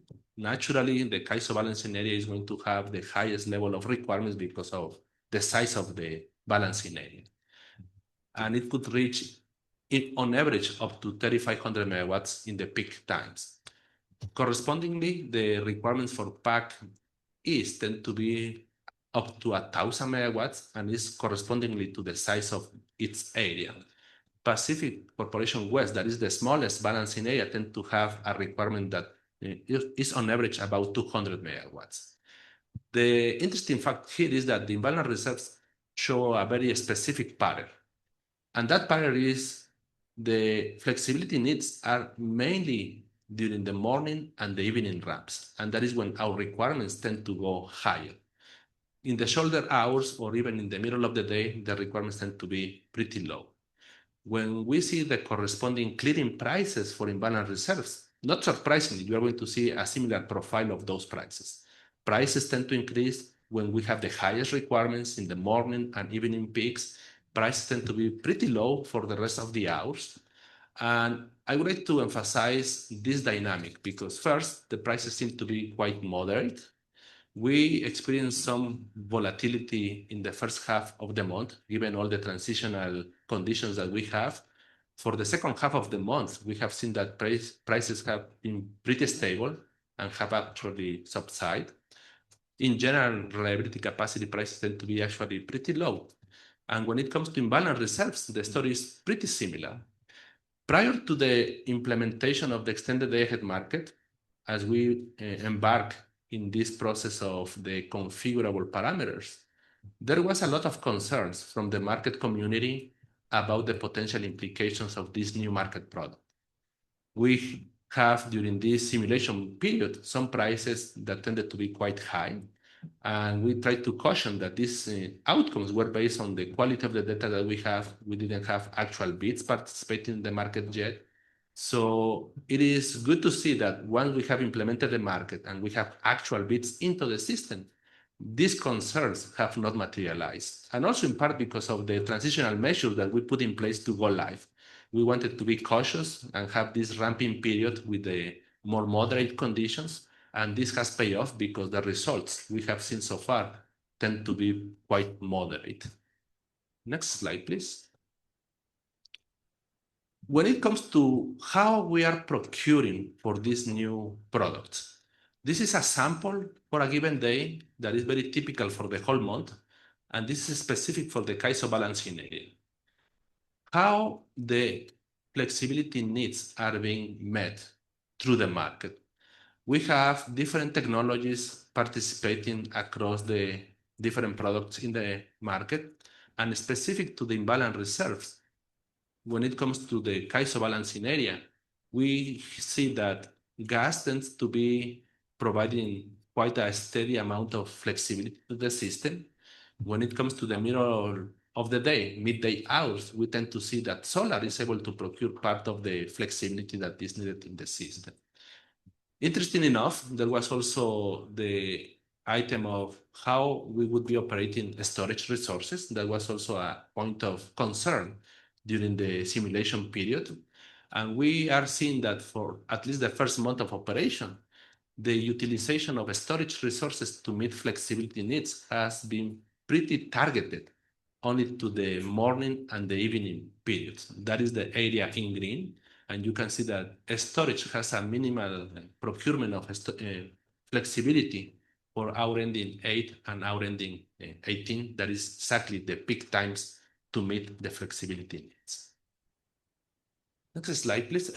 When it comes to the reliability capacity is a byproduct of how much additional capacity we need to procure based on what was procured already in the financial market.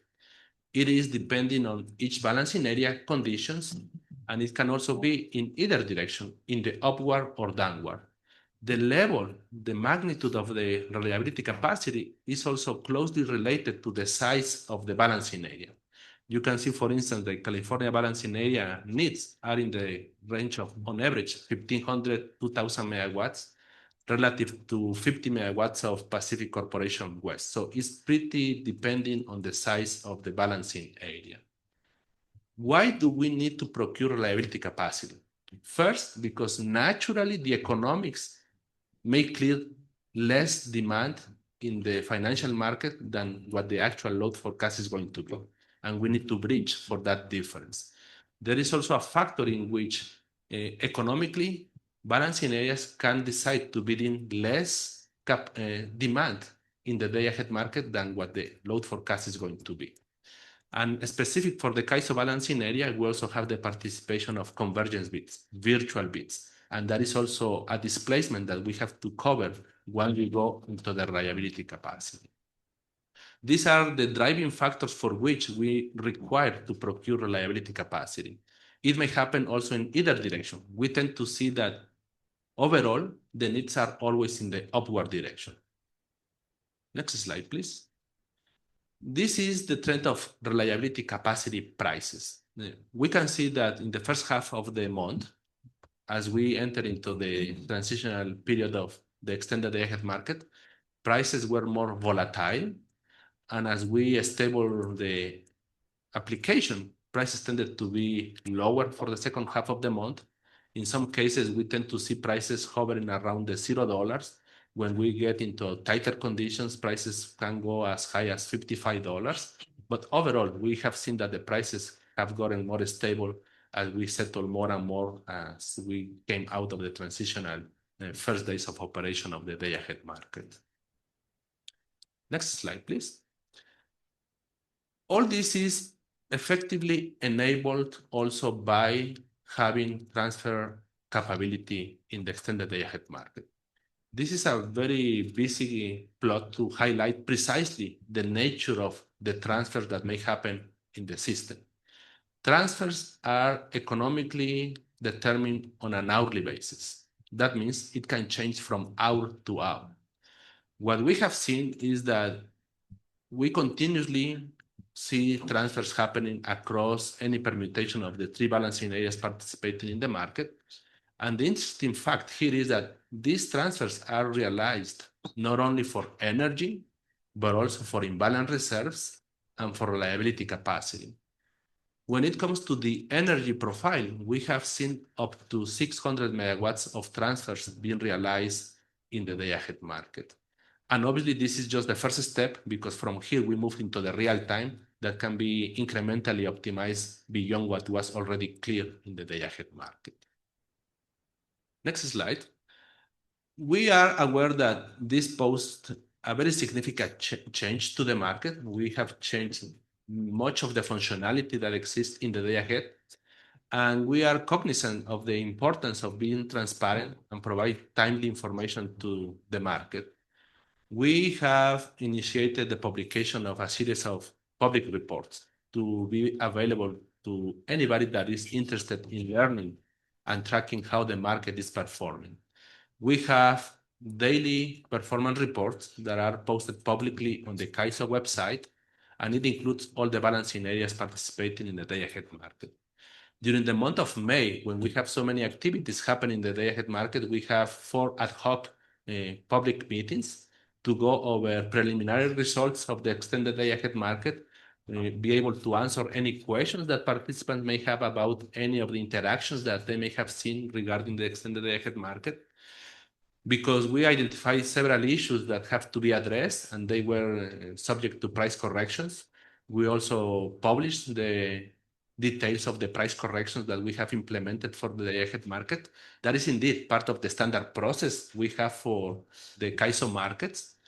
And we also committed prior to going live that we would be closely monitoring the performance of the market. And one of these commitments is reflected in the issue of monthly performance reports. We're going to be doing this very close performance assessment on a monthly basis. And indeed, the first month that we're going to start reporting, that is May, is going to be done next week. Next week, we're going to be posting the report for May, and we're going to have a public call on June 25th to discuss the operation of the first month of the extended day ahead market. We have also committed prior to going live that we would continue to monitor and assess the need to configure the parameters that we did prior to going live. We will rely on this monthly assessment to continue that assessment, and it's going to be in a public setup. That's my update for the extended day ahead market. Happy to entertain any comments, questions you may have. Go ahead, Mark. I would like to just follow up on the earlier question from Anita regarding the price trends. And I just want to mention that it is interesting to look at the price trends, but I don't think looking just at a price trend, especially on a particular product in isolation, gives you the full picture of what were the overall benefits, because it doesn't speak to production cost, the total cost of commitment and dispatch. Some of that will come out in our benefits analysis. It doesn't speak to bid cost recovery, some of these other payments and what direction they're heading.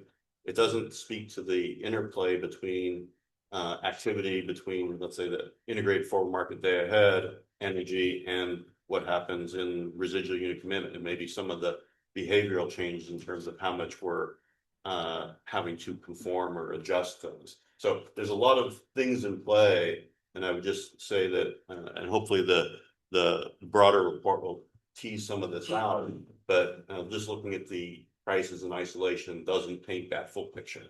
So Mark, that's really incredibly helpful. But I guess I'm looking for the compared to what. So if you guys could give us a think to that, that would be helpful. And that is challenging. We'll seek to do that. Thank you. Yeah. Other comments and questions from the governing body? Guillermo, thank you for that presentation and the material that was presented.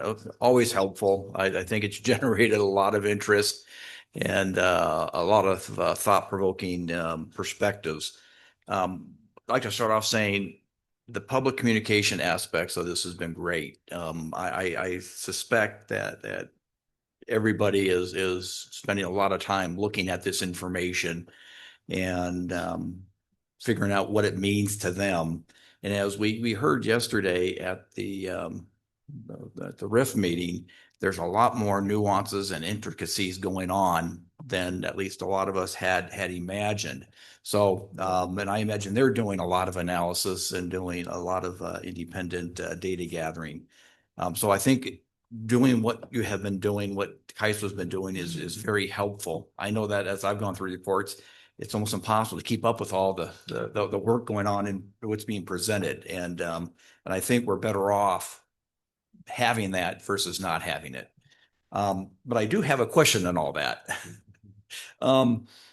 The one slide which showed where the imbalance reserves are coming from, I thought was intriguing. And what caught my attention was the very limited role of batteries in imbalance reserves. And I realize it's 1 month, it's the first month, it's just PAC, East, West, and CAISO. So I realize it's very limited. But did that surprise you to see that the batteries were not playing a larger role in imbalance reserves and that gas? I mean, you noted that gas played a large reserve.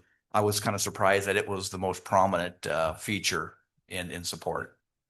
Yes, that's a very interesting area of interest that we have been observing. And I believe the contrast is to what we have seen prior to go live when we went through all the simulation, when we saw a lot of utilization of storage resources to meet the imbalance reserves. I think that became the reference of how different is showing up now for the actual day ahead market.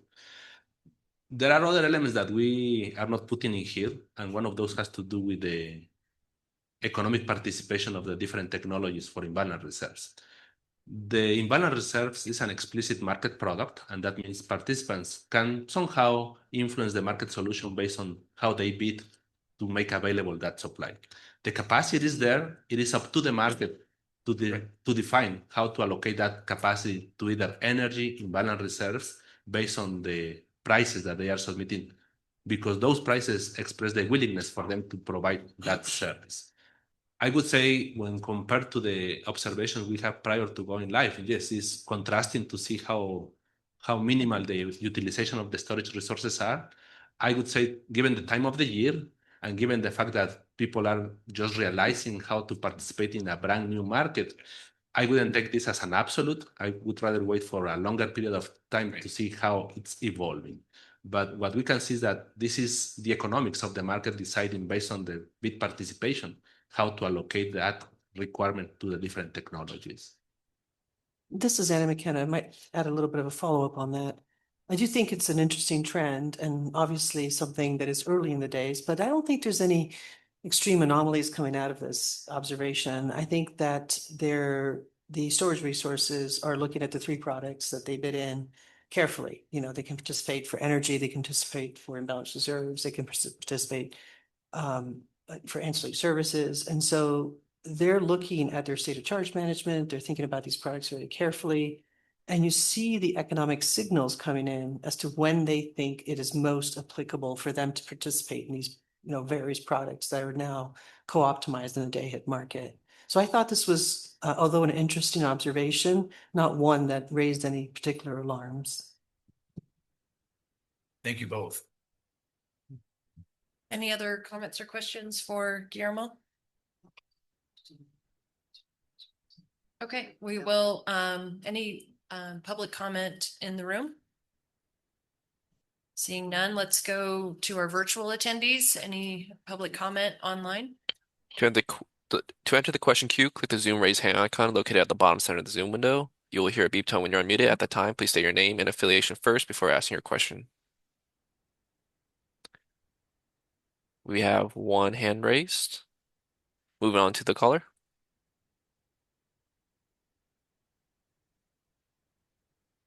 Good morning. Can you hear me? Yes. Excellent. Christopher McLean, staff at the California Energy Commission. I entered a few questions into the Q&A. I'm happy to read them, or if the protocol is that someone else reads them, that is also fine by me. Please advise. Why don't you, well, it's public comment, so I don't know if we'll be able to answer all of your questions, but I can't see the queue. So why don't you ask your questions? Okay, I can frame them as comments too. Okay, that'd be great. Hoping to hear in the months ahead any early assessments from CAISO staff performed relative to the PacifiCorp asset sales to Portland General Electric. These assets are situated in the state of Washington and likely to have material impact on what the PacifiCorp West BA ultimately looks like, as well as the Portland General BA. Next comment. Would appreciate if the ISO could eventually remark, and this could even happen offline, remark upon any differences in resource certification requirements for CAISO procured ancillary services versus the new products that are procured under the DAME EDAM framework. So added clarity there would be helpful recognizing, that a reference to a page in a BPM is a totally reasonable answer. And then finally, it would be my hope that the CAISO could also address and confirm that best available technologies related to commercial solvers and how those are employed in the CAISO's market software are being upheld. We heard today multiple remarks about time to solve and the complexity of the problem. I would observe that the market space for commercial solver technology is very dynamic and very competitive. And to the extent that CAISO solution providers are not reaching for the best available technology in this space, they are placing themselves at a technical disadvantage. Thank you for your time. Thank you, Chris. Is there any other public comment online? Oh, we have public comment in the room. We'll need you to take the microphone.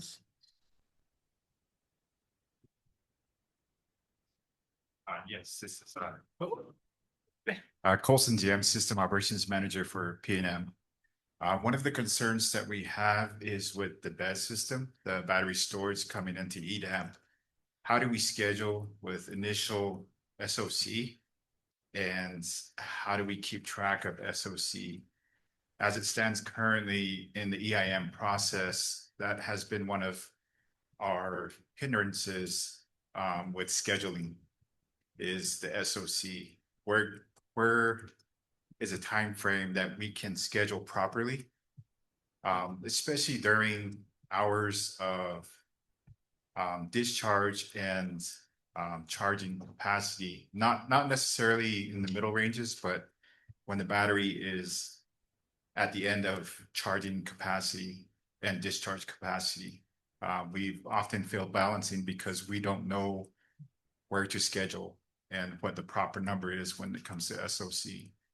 And I think that process is going to become a little bit of a hindrance when we get to day ahead. Well, how do we forecast that properly? Thank you, Colston. And did you want to remark, Mark? Yeah, just quickly, certainly take this offline and look forward to talking through that. But I will say that the day ahead does offer that opportunity to shape over a 24-hour period the charge discharge cycle of the battery. It doesn't completely solve all the challenges in real time, but it gives you at least a coordinated baseline of how to use the battery over the entire day. If you're just in real time, yeah, that gets more challenging because you don't have that day ahead base to start with. So maybe some dialogue offline, we can talk through that more. Sure, thanks. And I do want to mention to the earlier question about different solvers, we do evaluate different solvers and both from performance and cost. So. Okay. Any other public comments online? No more public comments at this time.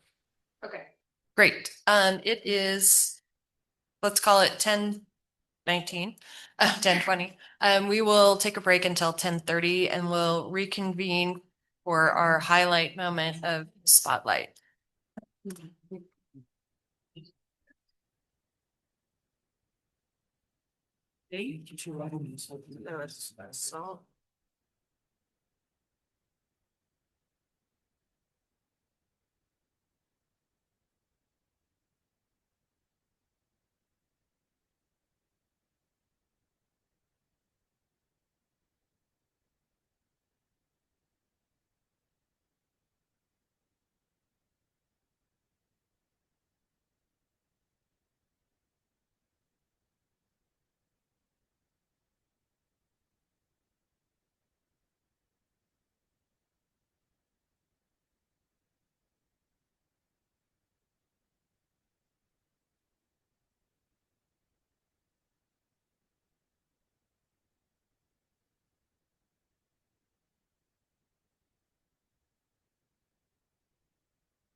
Okay, let's go ahead and get started. Thank you, virtual attendees, for giving us a break, and we probably appreciate it as well. Next agenda item is our briefing on Spotlight Initiative, which is the EDAM congestion revenue allocation. I'll turn it to Anna McKenna for the introduction. Thank you, Chair Wagner. Well, today I have the pleasure of introducing this item, the Spotlight item. We've been doing this for some time now. As Elliot mentioned earlier, we choose we choose and we listen and we get input from stakeholders on what are the items that are of most interest to bring to the Western Energy Market governing body in these forums for discussion and for informative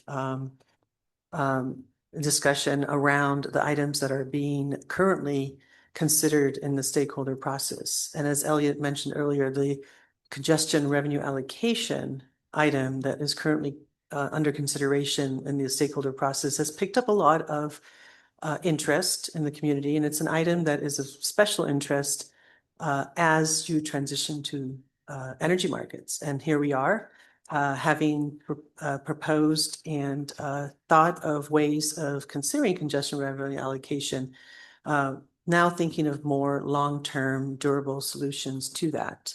And so today we have Milos Bosanek, who's going to give us an overview of where we are at in the stakeholder process and what's under consideration.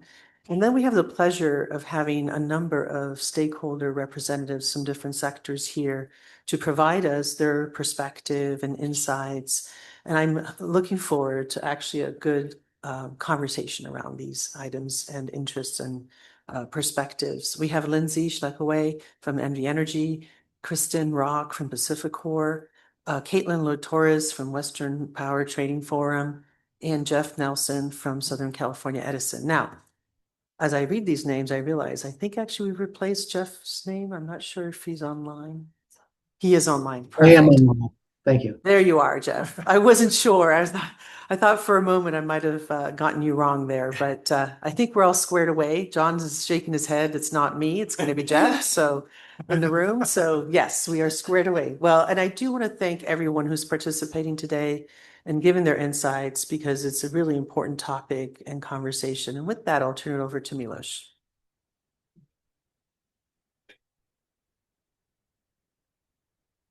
All right. Thank you, Anna, and good morning, everybody. Chair Wagner, Vice Chair Campbell, and respected governing body members, thank you for the opportunity to brief you on the spotlight briefing on the EDAM congestion revenue allocation phase 2 of the initiative. And as Anna said, we have several stakeholders that are going to share their perspectives, and we certainly appreciate theirs and all stakeholders that have been participating in this effort thus far. We started phase 2 of this initiative back in December of last year. We've had 4 stakeholder working group meetings to date. We received 49 stakeholder comments through those different workshops. We've had over 100 stakeholders participating regularly in the working group meetings. That I think indicates the level of interest and importance of this topic. And to date, we've had 1 stakeholder-led presentation as well that introduced a number of concepts for consideration. We don't yet have a formal proposal on this particular initiative. We're in the working group stages, but informed by those working group discussions, as well as EDAM operational experience, we hope to get here in the near future, as you'll see on the timeline, to a proposal. But I think there's a lot of value in going through these working group discussions first, because they help ultimately shape a robust proposal in the end. Just to start a little bit of the history of the initiative, you may recall that in June of last year, both the governing body and the Board of Governors approved jointly phase 1 of the EDAM congestion revenue allocation design. And this design is currently in place and live in the EDAM that launched in May. Under this particular design that's currently in place, congestion revenues are allocated by the market operator to the EDAM balancing areas where the congestion materializes or occurs. And then the enhancement in the phase one design was that additional congestion revenues were also provided to the EDAM entity to provide a more complete congestion hedge for those transmission customers that exercise their firm transmission rights. Phase one of the initiative, if I can take you back, was born out of stakeholder concerns that transmission customers who held firm transmission rights, that they may not be able to receive an effective congestion hedge under the original design for congestion that's associated with parallel flows. And therefore, an enhancement to this congestion revenue design in phase one was to allocate the second component, that we would provide additional congestion revenues to provide that more complete hedge for those that are exercising their firm transmission rights. I'll note that parallel flows are inherent in the electric sector. Parallel flows occur because electricity and electrons flow down the path of least resistance across interconnected transmission systems. So when a generator injects energy, it doesn't usually entirely flow down the path from the intended source to the intended sink, but some of it may flow across the interconnected systems along the way. Those are unscheduled flows. Outside of the organized markets in the West today, those parallel flows occur. They're unscheduled. There are financial impacts as well as operational impacts. And similarly, when you move to the organized markets, those parallel flows exist, but now the market prices those more directly because the market prices congestion within the locational marginal components, between the locational marginal prices at the different locations on the grid. So those parallel flow and the impacts on congestions are more pronounced because they are priced now within the LMP. And a concern was then that those transmission customers that exercise their transmission rights because of parallel flows, they may not be able to receive that more complete congestion cost protection. And this enhancement allowed for an additional allocation of congestion revenues to provide those congestion cost protection for those firm transmission customers. This design was considered transitional because we recognize that under that phase one design, there may be some incentives to self-schedule generation in limited instances because the exercise of transmission rights is done through a self-schedule. And so if you self-schedule and exercise your transmission rights, you receive this more broad congestion revenue allocation that includes that parallel flow component protection. We also recognize that there are certain asymmetries in allocation with the CAISO balancing area because the CAISO balancing area does not have sales of firm transmission rights. And so we recognize there were some asymmetries. And as part of the approval of that phase one design, there was a commitment to continue to engage with stakeholders to evolve and consider additional enhancements post-EDAM go live, informed by operational experience, and also considering a long-term design for congestion revenue allocation, where now you're seeking to harmonize the OAT world, the open access transmission tariff world, with organized markets and the design that's in the CAISO balancing area with the congestion revenue rights. So acting on that commitment, in December of this year, we launched phase two of the initiative. December of last year, prior to EDAM go live, we launched phase two of the initiative to evaluate those further enhancements, discuss with stakeholders what could we consider to further evaluate design, but also a long-term structure to congestion revenue allocation, and particularly trying to address those self-scheduling incentives and that's asymmetry that may occur with the CAISO balancing area under the existing phase one design. Go to the next slide. So some of the current activities to date in phase two of the initiative.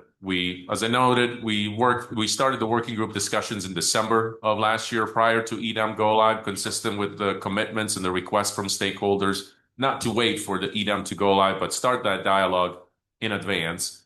So the first set of working groups really focused on establishing common design principles. And I think across the first two working groups, we were able to establish a fair amount of consensus on those common design principles that allowed us then in April of this year to shift the working group discussions towards evaluation of more substantive design concepts for congestion revenue allocation. And that's where really stakeholders jumped in and provided a lot of feedback in comments on the different ideas and concepts that were considered that I'll touch on the next slide. But currently, we're still in that phase of the working groups where we're evaluating those substantive design concepts, ultimately shaping viability of these, and they will help inform a more formal proposal in the coming months. I do want to highlight that there's several concepts that are currently under evaluation that we're discussing in the working groups. By all means, this may not be the complete list. There may be variations of these as we continue the discussions that emerge, but these are the ones that we've at least initially here focused in the working group discussions. And again, these concepts seek to address that self-schedule incentive, improving market efficiency, creating equity and symmetry in allocation between the EDAM balancing areas, but also seek to harmonize the organized market world with the open access transmission tariffs that the EDAM balancing areas and their transmission providers continue to administer and continue to sell those transmission rights. So I'll cover just some of those concepts that you may hear about as well in the stakeholder presentations. One of those concepts that we're considering is concept number one, but it's an enhancement to the current phase one design where allocation of congestion revenues, particularly associated with those firm transmission rights, is based on all cleared schedules, not just self-schedules. It builds on that phase one design because it now looks at the registered transmission rights from the source and sink locations and looks at what cleared at those source and sink locations, irrespective of whether they self-scheduled or economically bid. It effectively opens the door for economic bidding and still receiving a potentially more complete congestion hedge based on what the market clears at those locations. And so it allows now, it introduces the ability to provide congestion revenues, even if parties economically bid that generation. And it creates also reciprocal treatment for the ISO balancing area and allocation of congestion revenues that ultimately can fund congestion revenue rights within the ISO. This particular design, while it can address the asymmetry between the CAISO balancing area treatment and the EDAM areas, because now it creates reciprocal treatment for allocation of congestion revenues, particularly the parallel flow components, it may not effectively fully address the self-scheduling incentive because it still retains that potential incentive for parties to either economically bid as low as possible at the economic bid floor in order to clear the market and receive that congestion revenue allocation, because we're still looking at how the market cleared those schedules. So it may not fully address the self-schedule incentive, but this one can address the asymmetry that exists today under that phase one design between allocation to the ISO balancing area and to EDAM balancing areas. Concept number two introduces a different way of considering the allocation of congestion revenues, looking at historical transmission rights in the EDAM balancing areas, as well as historical CRRs or congestion revenue rights in the ISO balancing area, and effectively establishes a baseline of those transmission rights that may be eligible for the broader congestion hedge that includes that parallel flow component. This concept number two design in particular is based on the fact that to date, parties in the market or parties in the West have managed the impacts of those parallel flows on each other's system. And it recognizes that once you enter the market, we can manage or we can live with maybe those historical flows and the impact parallel flow effects on each other's system. And therefore, it establishes that historical baseline of transmission rights that existed prior to a particular date. And those transmission rights would be eligible for a broader congestion hedge protection and allocation of congestion revenues. Whereas transmission rights or CRRs that may arise or are above and beyond that historical baseline, they may not be eligible for those for that broader congestion hedge or broader congestion protection. Again, the idea here is that we're going to create a respecting historical transmission rights and the effects of those on the system, but any rights that are incremental to those historical rights may not necessarily receive that full protection or full allocation of congestion revenues, particularly the parallel flow component of the congestion revenues. This particular design is fairly complex to implement and track. We've looked at different variations of this historical or negotiated concept within the working groups. One of the key drawbacks that stakeholders have raised with this particular design is that anytime you look at historical baselines or any kind of negotiated approaches, they may unnecessarily limit that allocation of congestion revenues because flows on the system continue to evolve, and particularly around the dynamic West, where you have new transmission facilities, new types of resources, but also new market entrants. With every new market entrant, it may change the nature of the flows. And you may not, by creating a historical baseline or a negotiated approach, you may not necessarily be equitably limiting the allocation of those congestion revenues just because of the dynamics, changing dynamics on the grid. And then finally, concept number 3 that's being considered within the working groups is looking at transmission rights, eligible firm transmission rights under the open access transmission tariffs of the EDAM entities, as well as congestion revenue rights, and placing them in a common simultaneous feasibility test. This test is a power flow analysis that will be conducted on an annual and a monthly basis that is able to more dynamically incorporate these transmission rights as well as congestion revenue rights, source and sink combinations, and evaluate the feasibility of flow and the feasibility of impact across now a broader and growing EDAM footprint. And it's that simultaneous feasibility test is going to indicate, are all these rights able to flow simultaneously across the grid, and what are the impacts to the different constraints on the grid?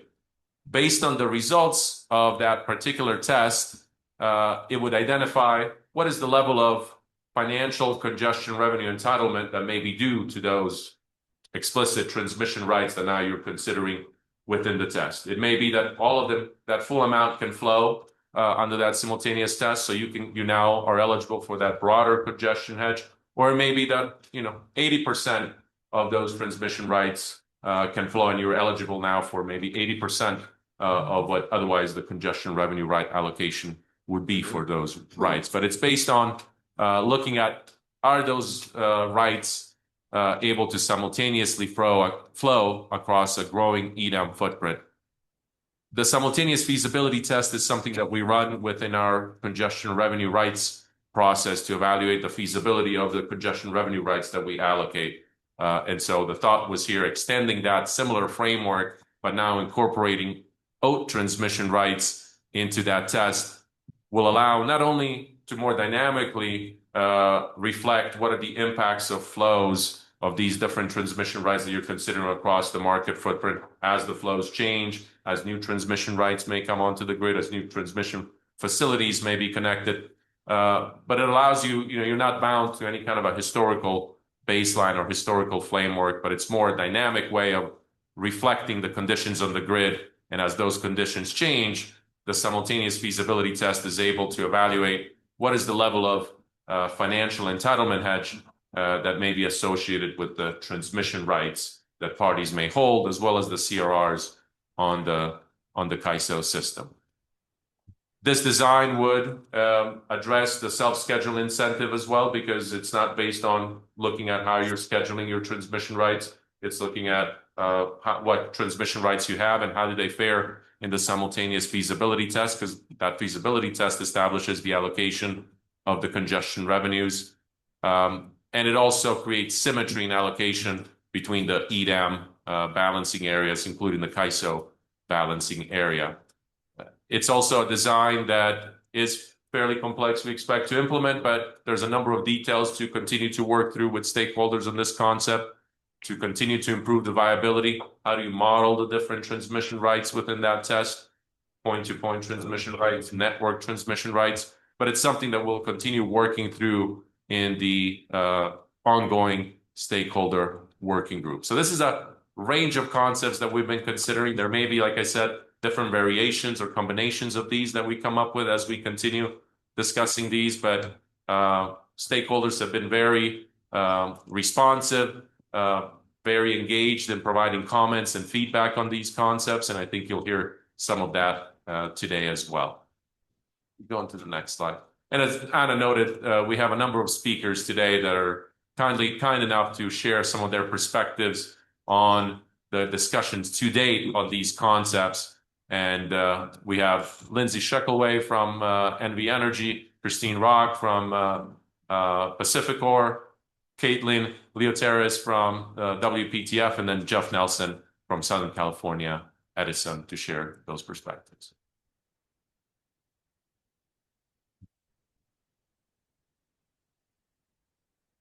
So good morning again, Chair Wagner, Vice Chair Campbell, and members of the governing body. Thank you for allowing me to speak today. I also want to thank CAISO for the invitation on this initiative. It's very important to us, and I'll go into the details as to why. Okay.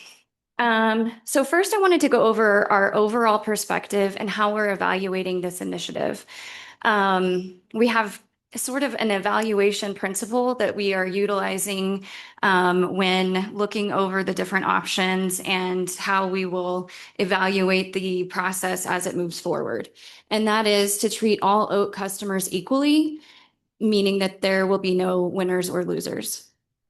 And essentially, to do that, we would hold the oat customers harmless to the extent possible from any financial consequences from their actual use of their firm transmission rights. And I just want to pause here to say the use of their transmission rights and not the rights. There's a little difference there in our comments throughout this process.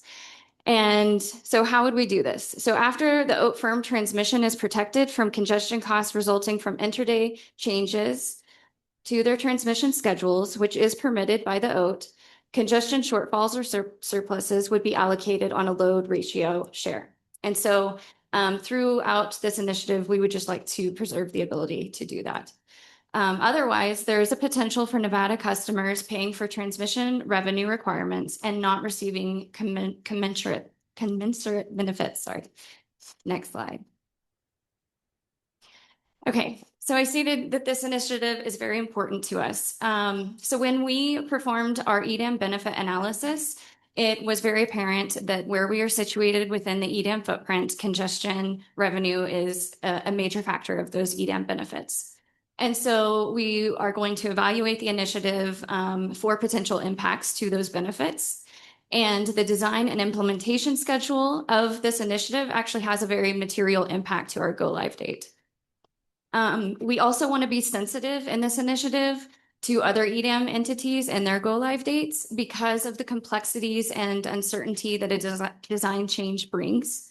Because we also may need to make changes within our oats, and we may be planning for one design now, and then we'll need time to accommodate those changes later and accommodate the changes with the vendors. There's a whole lot that goes into it. So that's just one of the things we're considering through this initiative.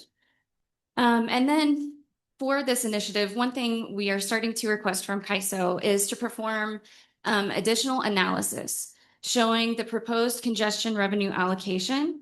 And we would like it to include, if possible, the upcoming major transmission projects, which we have Greenlink and SWIP North. And we would like to see it with the proposed 3 options or whatever options are available versus the current methodology, just so that we could provide more of an analysis approach to this rather than the theoretical, oh, how is this going to impact the system? So next slide, thank you. So with all of that being said, we have a preference to option 1, just because it's an incremental enhancement.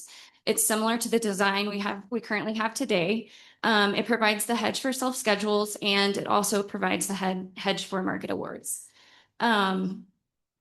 By joining EDAM, we're not participating in the market to self-schedule. We're participating to actually bid and receive those production cost benefits. So we would like that additional protection for market awards. We realize that option 1 does not completely mitigate the self-scheduling issue, and we realize there are issues to be worked out under this option. But from our perspective, we're uncertain that behaviors will change because we're trying to receive those production cost benefits. So the next one is, throughout this process, we have heard from stakeholders that there is an interest to expand the CRR design. the congestion revenue rights, we're not really interested in an expansion or kind of creating a pseudo CRR design through this initiative. Because really a central tenet of the EDAM design was to preserve that OAT service, and that's something we're very interested in. It was one of the reasons we recommended EDAM, and so we would like to protect that. And then we recognize throughout this process that a perfect solution does not exist, but we are looking for the solution to not cause delays in joining EDAM because we need to align the tariffs, not be costly as to further increase the grid management charge, so not a really complicated design, and be implementable by existing and future EDAM entities given the scarce vendor resources. And that's all I have. I'm available for questions. Yeah. I think unless a question pops up within a presentation, we'll hold questions till the end. Good morning, and thank you for allowing me the opportunity to address you this morning. I thought in addition to what Lindsay just shared about NV's perspective, several of those tenants, which is the focus on the OATs, as well as not really just wanting to shift over to CRRs. Those are similar concerns. Can I get the next slide, please? I thought today Pacific Core is in a little bit of a different space, right? We've already built all the things and we're operating in the market, we're fine tuning. So I thought today I wanted to perhaps offer the lens with which we will view this, perhaps rather than like technical details. So really from our perspective, we're really looking for a durable solution that's fair and equitable, well-reasoned and feasible to implement versus kind of a quick fix. I understand why others who are still making their decisions and need to shape their implementation are interested in kind of maybe some half steps, which is, as we'll see on the next slide, we're open to exploring both option 1 and 3. We are, and then similar to what Lindsay mentioned, we joined EDAM, and I know there's a lot of concerns about self-scheduling incentives, and some of those are real. Having said all of that, I think none of us who are actually have committed and are in EDAM are doing so to self-schedule, right? So there's many different reasons why entities might self-schedule. Some of them are operational, some of them are fuel management, QA, all kinds of things are there. And it's important to not perpetuate any type of self-scheduling incentive that may be there. So we are all for reducing that and looking into that. We're keenly aware and have requested and are working with the CAISO team to understand the complexities of what it takes and what the various impacts are on stakeholders. And I think perhaps, as I mentioned yesterday at the RIF, we've kind of observed a little bit the kind of mind the gap difference between the policy folks and what it takes to implement. So I felt it was prudent to perhaps highlight this here again. And this is not to say that Pacific Core is saying, we've already built our stuff, like, please don't change it, right? We don't want to this is not what we're saying. It is, however, everybody from Portland General to NV and many others are making decisions based on the current design. So being very thoughtful and transparent and going into this knowing what it will take for the CAISO to make changes in your systems. I understand option 1 is very complex for the staff to evaluate to even what it would take to make these changes, as well as option 3. So I think giving the CAISO staff the time to evaluate this and come back to that. As an EDAM entity, we're keenly interested in not just what are the changes to the CAISO system, but kind of like what are the downstream implications on the various EDAM entities, which are significant in some cases. So I think encouraging the CAISO to do more analyses and do the kind of feasibility assessments along with that to kind of help us bridge that gap would be incredibly important and encouraged. So I put on here the various different analyses that I believe in the stakeholder environment are already being discussed. And really quickly to wrap up the last slide, please, is really we're interested in exploring design concept 1, and I understand that different stakeholders may be interested in that. And we're also really kind of intrigued by concept 3. My personal opinion on this is that the RSE was kind of the universal adapter designed to help us kind of bridge different R8 concepts. I think this concept has a potential to kind of connect different things that have not historically come together. And I think this is an interesting opportunity for us to create a concept where we can align the systems and kind of processes within the CAISO that need to be fair with the OAT entities. It's going to be complex and it's going to take a lot of work. We have the smart minds everywhere, but I would say that's kind of how Pacific will come. So that we look forward to engaging in this process. And thank you for the ability to give you some comments. So next we are going online. Good morning. Hopefully y'all can hear me there. Good morning, Chair Wagner and members of the governing body. Really wish I was able to be there with you in person today, but appreciate the opportunity to be able to present and the opportunity to be able to present remotely since I'm not able to be there in person. My name is Caitlin Leotiris, and I'm a principal at Energy Strategies, but I'm presenting today on behalf of the Western Power Trading Forum, or WPTF, which is a nonprofit organization dedicated to enhancing competition in Western power markets. You're probably used to hearing in the more CAISO-focused venues from Carrie Bentley, who you heard from yesterday on the intertie bidding panel. And Carrie runs WPTF's CAISO committee, which is focused on all things CAISO. I run WPTF's Wider West committee, which is focused on kind of the broader market activities across the West, including EDAM, because EDAM obviously has implications in CAISO and outside of CAISO. So Carrie and I coordinate closely. She has really taken the lead, and the CAISO committee has taken the lead on the CAISO tariff implications and business practices for EDAM.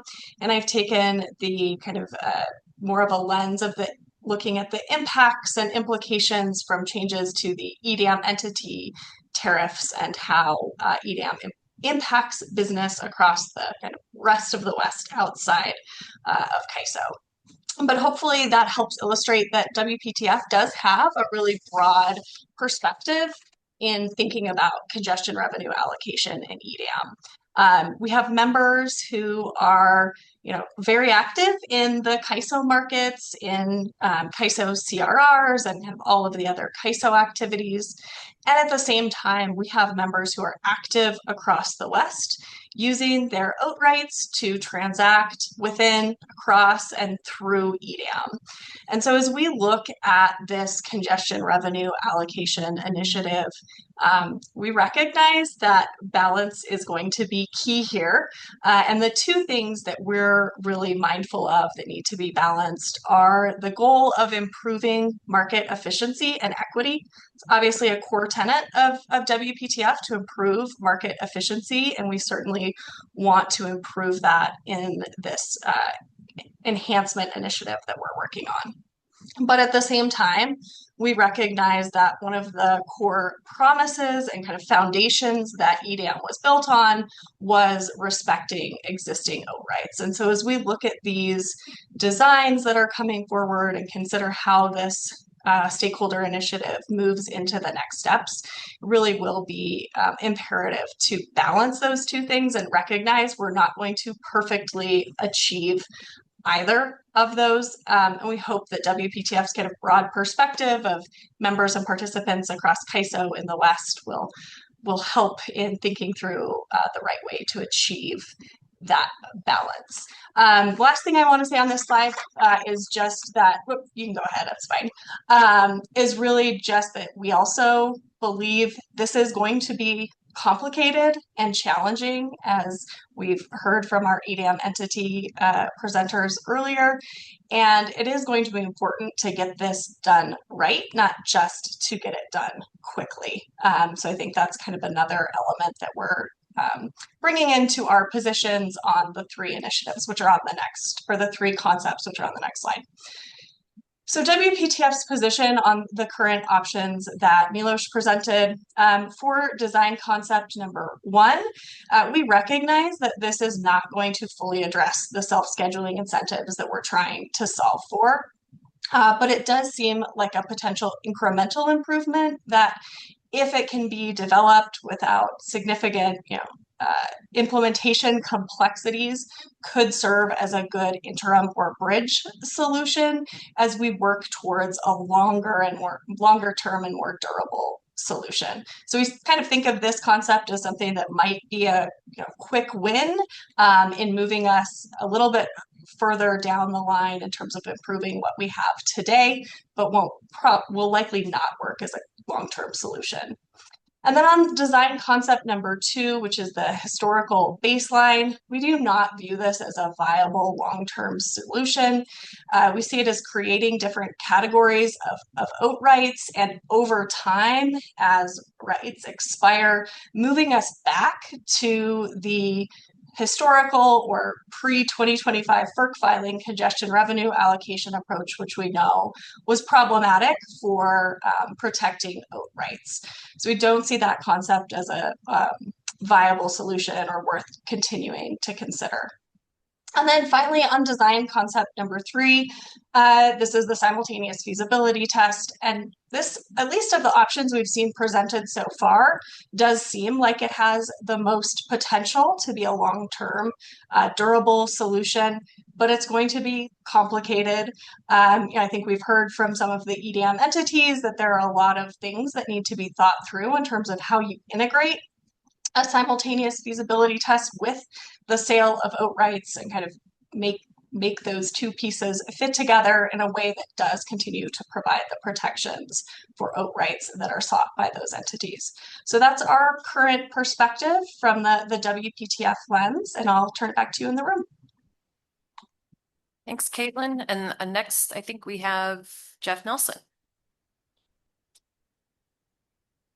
Good morning to the governing body. Can you hear me okay? Yes. Okay, great. Yeah. We can hear you. Yeah, I played to go on for 5 minutes and be unheard. First, thanks everyone for the opportunity to Chair Wagner and governing body, the ISO, for giving me the opportunity to present on behalf of Southern California Edison. Some of our views, I'll call it sort of a North Star view, sort of a directional view, some principles we'd like to see as we move forward. I agree with pretty much all of the comments so far that it's going to be complicated. We're going to have to figure things out, make sure we're moving in the right direction and being fair and sort of recognizing the reality of the world we're in and treating it as a real world problem. But if I step back for a little bit, I'm the director of our FERC rates and market integration, and we do try to sort of take a theoretical view of what would be the right thing to do and sort of see if we can steer ourselves towards that North Star as we move forward. So perhaps you could go to the next slide. So some of our philosophy on this, we'd like to evolve the current congestion process to be transparent, but to make sure we're aligning with the system of modeling actual flows and impacts on the grid. We'd like to see the world evolve that all the EDAM participants are being treated fairly and sort of in a similar way. And we just need to recognize from a real world perspective that the ISO's balancing authority and the EDAM markets in general, they charge for the use of transmission very differently than the historical oat-based BAAs that are joining EDAM in the rest of the West. And we're good with that. We realize that is. But while the BAAs are joining EDAM, we're fine with the continued oat transmission, the sales of that, at least in the midterm. But what we're concerned about is that having that happen should not result in other EDAM entities being either explicitly or implicitly forced to subsidize such oat transmission sales. It's that sort of cost shift or the involuntary subsidization of someone else's transactions that we think we need to get on the table and move forward to make sure we're addressing that concern head on. So we want to provide a framework that both prevents cost shifts and sets the stage for what we believe is far more efficient, sort of the flow-based system that's used in EDAM, sort of sets the stage that while we support OAT transition, we set a stage that there's a clear path forward for those that want to, I'll call it, evolve past the OAT world into more the flow-based world, that's sort of a natural transition and it's sort of set up. And for those that don't want to, we can accommodate that. So sort of set the stage to move forward while recognizing where we are and what people need right now. Maybe we go to the next slide. So I'll call it, we have an old world of oats and a new world of physical flows, and I've touched on it. And I like to compare the oat world to sort of a series of endless toll roads, where each time you want to go somewhere, you have to pay for a road to get from point A to A prime. And then to get to the next point, you need to pay for another road to get from A prime to A double prime until you finally get to Z. And you've paid for a bunch of roads, and each one's been charged, and it's not transactionally efficient. And in addition, it's not recognizing the reality that power flows in inverse proportion to impedance, meaning that it goes everywhere, not just the path that you purchased. And that in the world that we're in EDAM, every time you're using a path, if there's congestion, there's actually a cost associated with that. And not recognizing that a schedule is actually flowing on someone else's road and you're not paying for it, that's something that really needs to evolve to make the market work efficiently. And that's where the new world of EDAM is. We're modeling it as sort of an open interstate highway where you can kind of go anywhere for kind of what the actual cost is of using the roads at the time. It's not completely free, but it's priced efficiently. It's not static, it's dynamic. It depends on conditions, it depends on the amount of use requests, and you're paying what is the correct economic price to move power from A to Z. And when we're doing that, every flow is sort of recognized for what its actual cost and value is and priced accordingly. So we'd like to set a stage where people are getting more comfortable with the efficiencies of the EDAM modeling of electrical flows rather than the contract path fictions that create frictions. Can we go to the next slide, please? So in that context of trying to evolve and accommodate, we think we should be moving forward to something that's like an option 3, which is a simultaneous feasibility. A lot of details to be worked out here, but the concept here is that we're going to allow transactions to take place to the extent that the grid can accommodate that, I'll say without cost shifting. And how this translates for EDAM BAAs, they should be allowed to sell OAT transmission, at least in this framework, but only to the extent they don't create cost shifts. And put simply, to the extent that their transmission sales are feasible, simultaneously feasible, the grid can support them, they should have an expectation of being fully hedged against the congestion costs. But to the extent that a sale is made that is not accommodated through the feasibility tests, there should be no expectation that EDAM will supply sufficient congestion revenues to fully hedge that sale. At least that's our framework.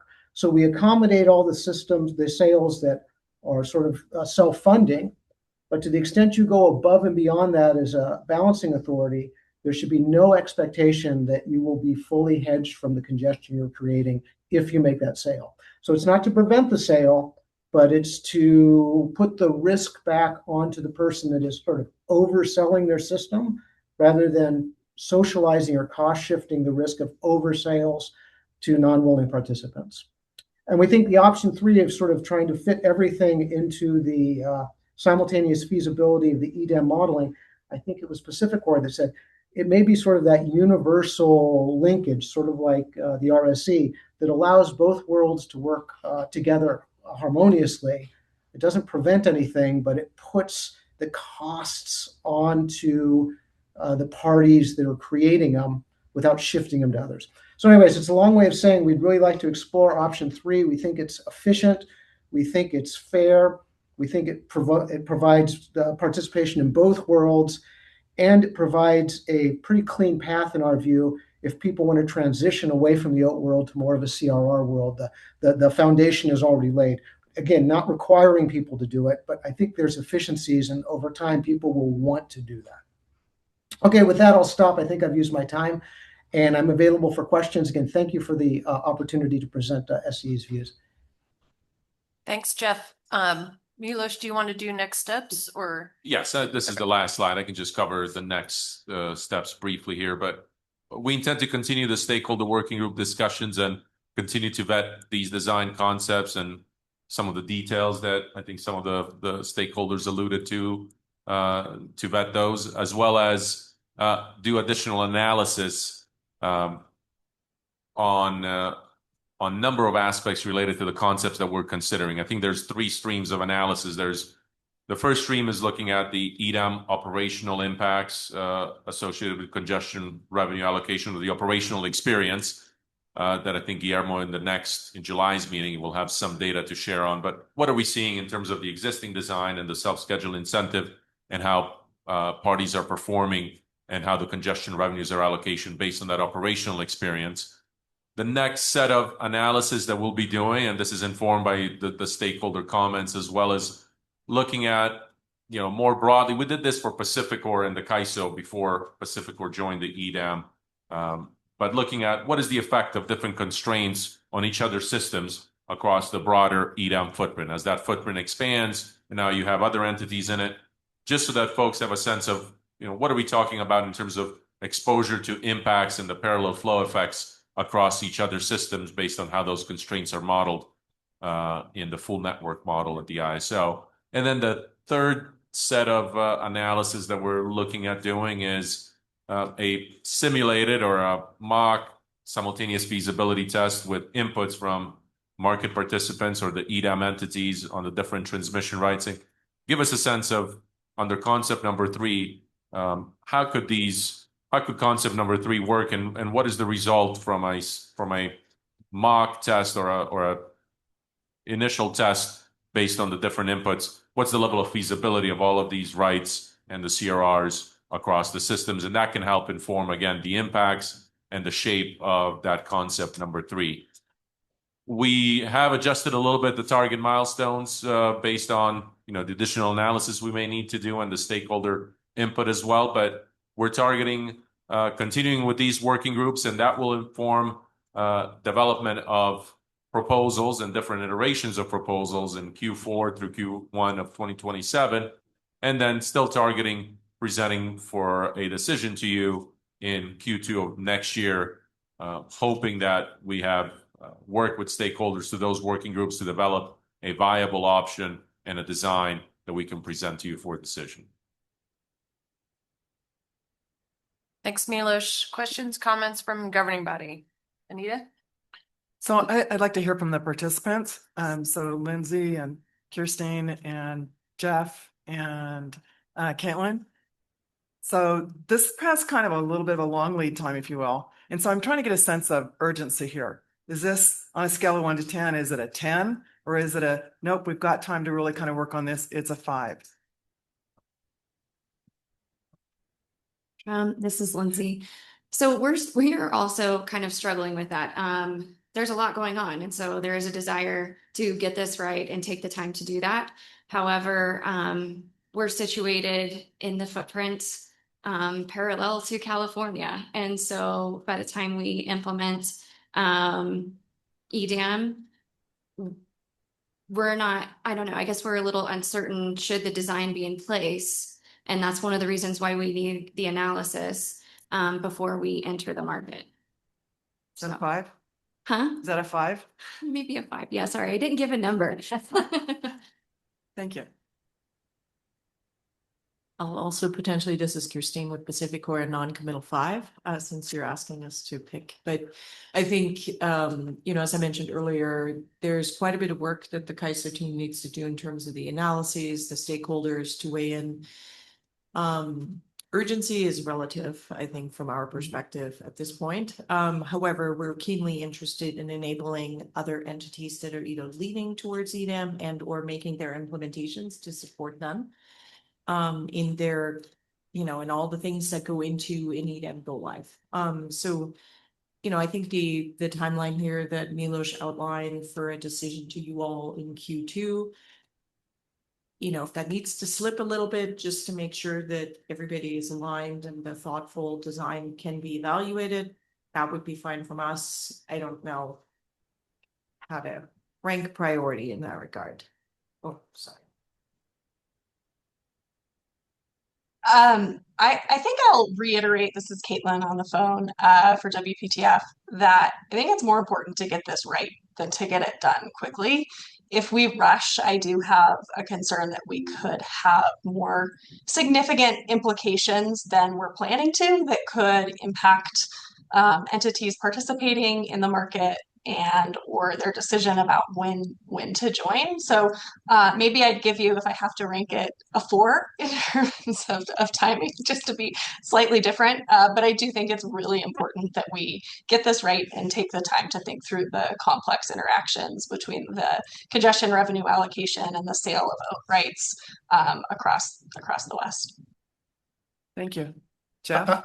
I might put a little more urgency on it. I think it's crucial we get it right, and I think it's crucial we take the time to get it right. But we need to let people that are evaluating their participation and what they want to move, we owe it to them to give them an understanding of what it is and how things work. I'll note that as part of this conversation, in the reality of the world, when we started the ISO, we had to sort of transition away from certain contracts, and there was certain sort of grandfathering type concepts that were necessary as a transition, as how things were laid on and laid off as things went. So that might ultimately be part of the conversation. So I give it a higher priority. I give it a 7, mainly so we can give clarity to people that are considering participating in the market, what they should be expecting if they join. Thank you guys for that. It helps me kind of gauge too, my comments or thinking about this. So that was perfect. Thank you. Questions, Andy? I think I can ask the same question, maybe a different way, slightly different framing. Well, this is very helpful. I think this is definitely an initiative clearly where having a robust stakeholder initiative is so valuable. I mean, the different perspectives and interests there's a lot of different perspectives and interests, but they're not really necessarily conflicting. So it does feel like there's space in between to work through. But I was kind of, and for me, it kind of peels the idea. I like the idea of having this sort of North Star. There's some place that we're going, but I also see that maybe that place is a pretty complex place to get to. But I was wondering, what would be the downside of kind of just very intentionally saying, okay, actually, we're not going to change anything right now, but we are going to commit to make this bigger change, but we're going to commit to that occurring at a certain point in the future. So people who are making decisions know, okay, this is what's going to happen, but it's not happening now. It's happening after we have more folks on board, more real data, which actually I guess my thinking about this was like, we're going to have, I mean, Milos described a lot more analysis being done, but there's so much more analysis that can be done after more entities have onboarded. And that's one of the most amazing things about the EDAM market is just how everything becomes real and seen in terms of the economics of the grid. And right now we're kind of modeling, but we're very quickly getting into like seeing what's really there. So, but I could also recognize, well, but if we see there's a flaw, let's not just kind of roll down the road through this sort of flawed territory. But yeah, so I was just wondering what are the downsides of just sort of, let's not implement anything anytime soon, but let's work on the long-term plan and tell everyone when we're going there and then go there. I guess more for the reactions of the guests. Okay, this is Lindsay. I don't know if I'm not sure if I'll provide the best answer here. It's definitely something we would like to see the analysis and probably take that back. But I will say the reason we were interested in option 1 is it at least allows the allocation to occur also for the market awards. And so if you're not doing that, then it's only on the self schedules. So I don't know, you're missing that one piece, I guess, from our perspective. This is Kirsten with Pacific Corp. And I would say, we had a conversation earlier from Guillermo around the market results. And, there's currently just between Pacific Corp and CAISO, there's kind of limited, shall we say, connectivity there. And even in May, we had some transmission outages that further conflated the results and but I think even with PGE joining in October, then we're going to have a big gap to the class of 27 in October. So I hear you, and a lot can be seen with a more rich connectivity footprint. The question is, how would that impact some of the folks wanting to make a decision about go live and their designs?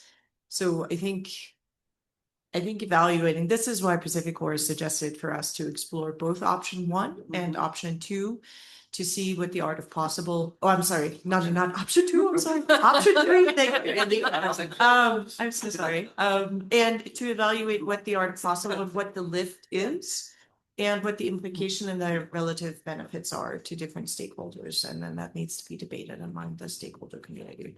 So sorry, I can't give you a more concrete answer. And this is Caitlin. I really share the perspectives that Kirsten and Lindsay shared. I think just said maybe differently. I think what we sacrifice in not doing anything in the near term is just the potential economic efficiency gains from allowing market awards to receive the same treatment, right? So I think we would see fewer self-schedules if we implemented option 1. And that might be significantly fewer in the NV Energy transmission customer space. So I think that's why WPTF has been supporting, at least considering option 1 as a near-term solution, and looking at the implementation lift of that, so that we do have kind of more time to look towards that. Andy, I think you called it North Star, and a longer-term solution. Yeah, I think there's consensus that the self-scheduling rule is a bad rule, but there's not a quick fix to it. And then I think the question is, do we spend a lot of time trying to fix that rule to the detriment of trying to do something that's sort of longer term, where we really want to go? If you can do both at the same time, then getting rid of that self-scheduling rule is good.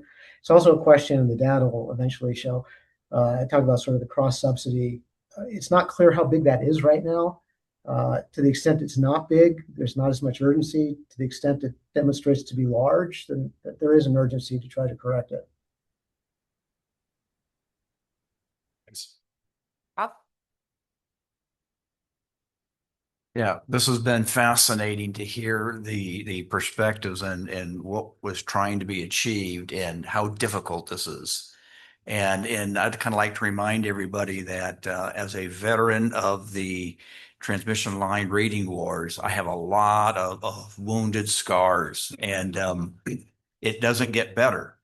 And so, when I think Caitlin had the slide of the balance between the OAT and the market, and I think it's actually more complicated than that. It's actually, taking a look at a not a pure market balance between an OAT. It's an imperfect one, and the OAT process is flawed as well, because the line rating process is flawed. I would say if somebody had the words, they would, at least my words, WEC's aspirational goal was to have something like being described in option 3 on a physical basis, not a financial basis. That's not what happens now.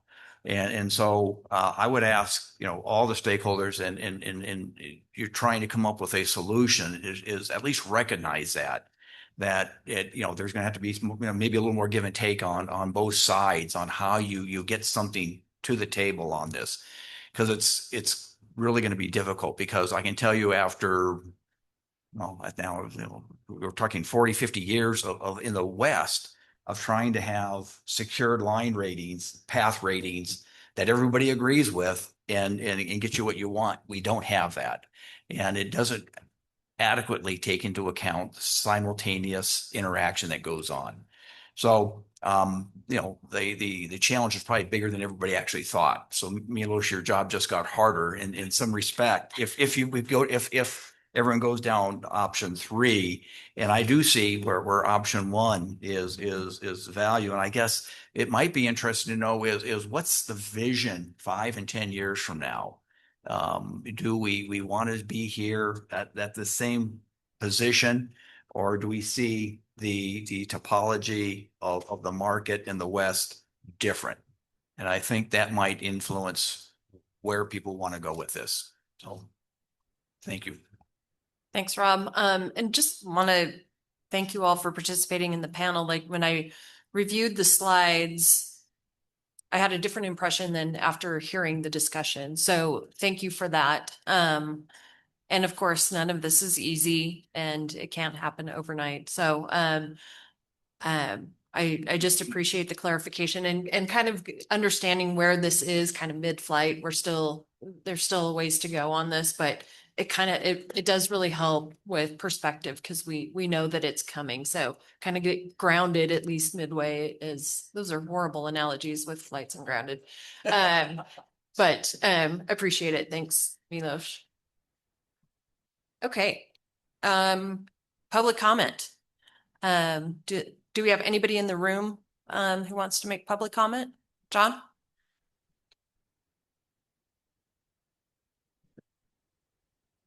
Thank you. This is John Mayhew, P&M. I really want to thank everybody that presented in this topic, and I wanted to provide the perspective with my comments of an entity that is scheduled to go live in October of 2027. We're currently working on road. We are scheduled to kind of present it end of Q1, Q2 of 2027. And looking at these slides, that's when CAISO is looking to kind of make their determination.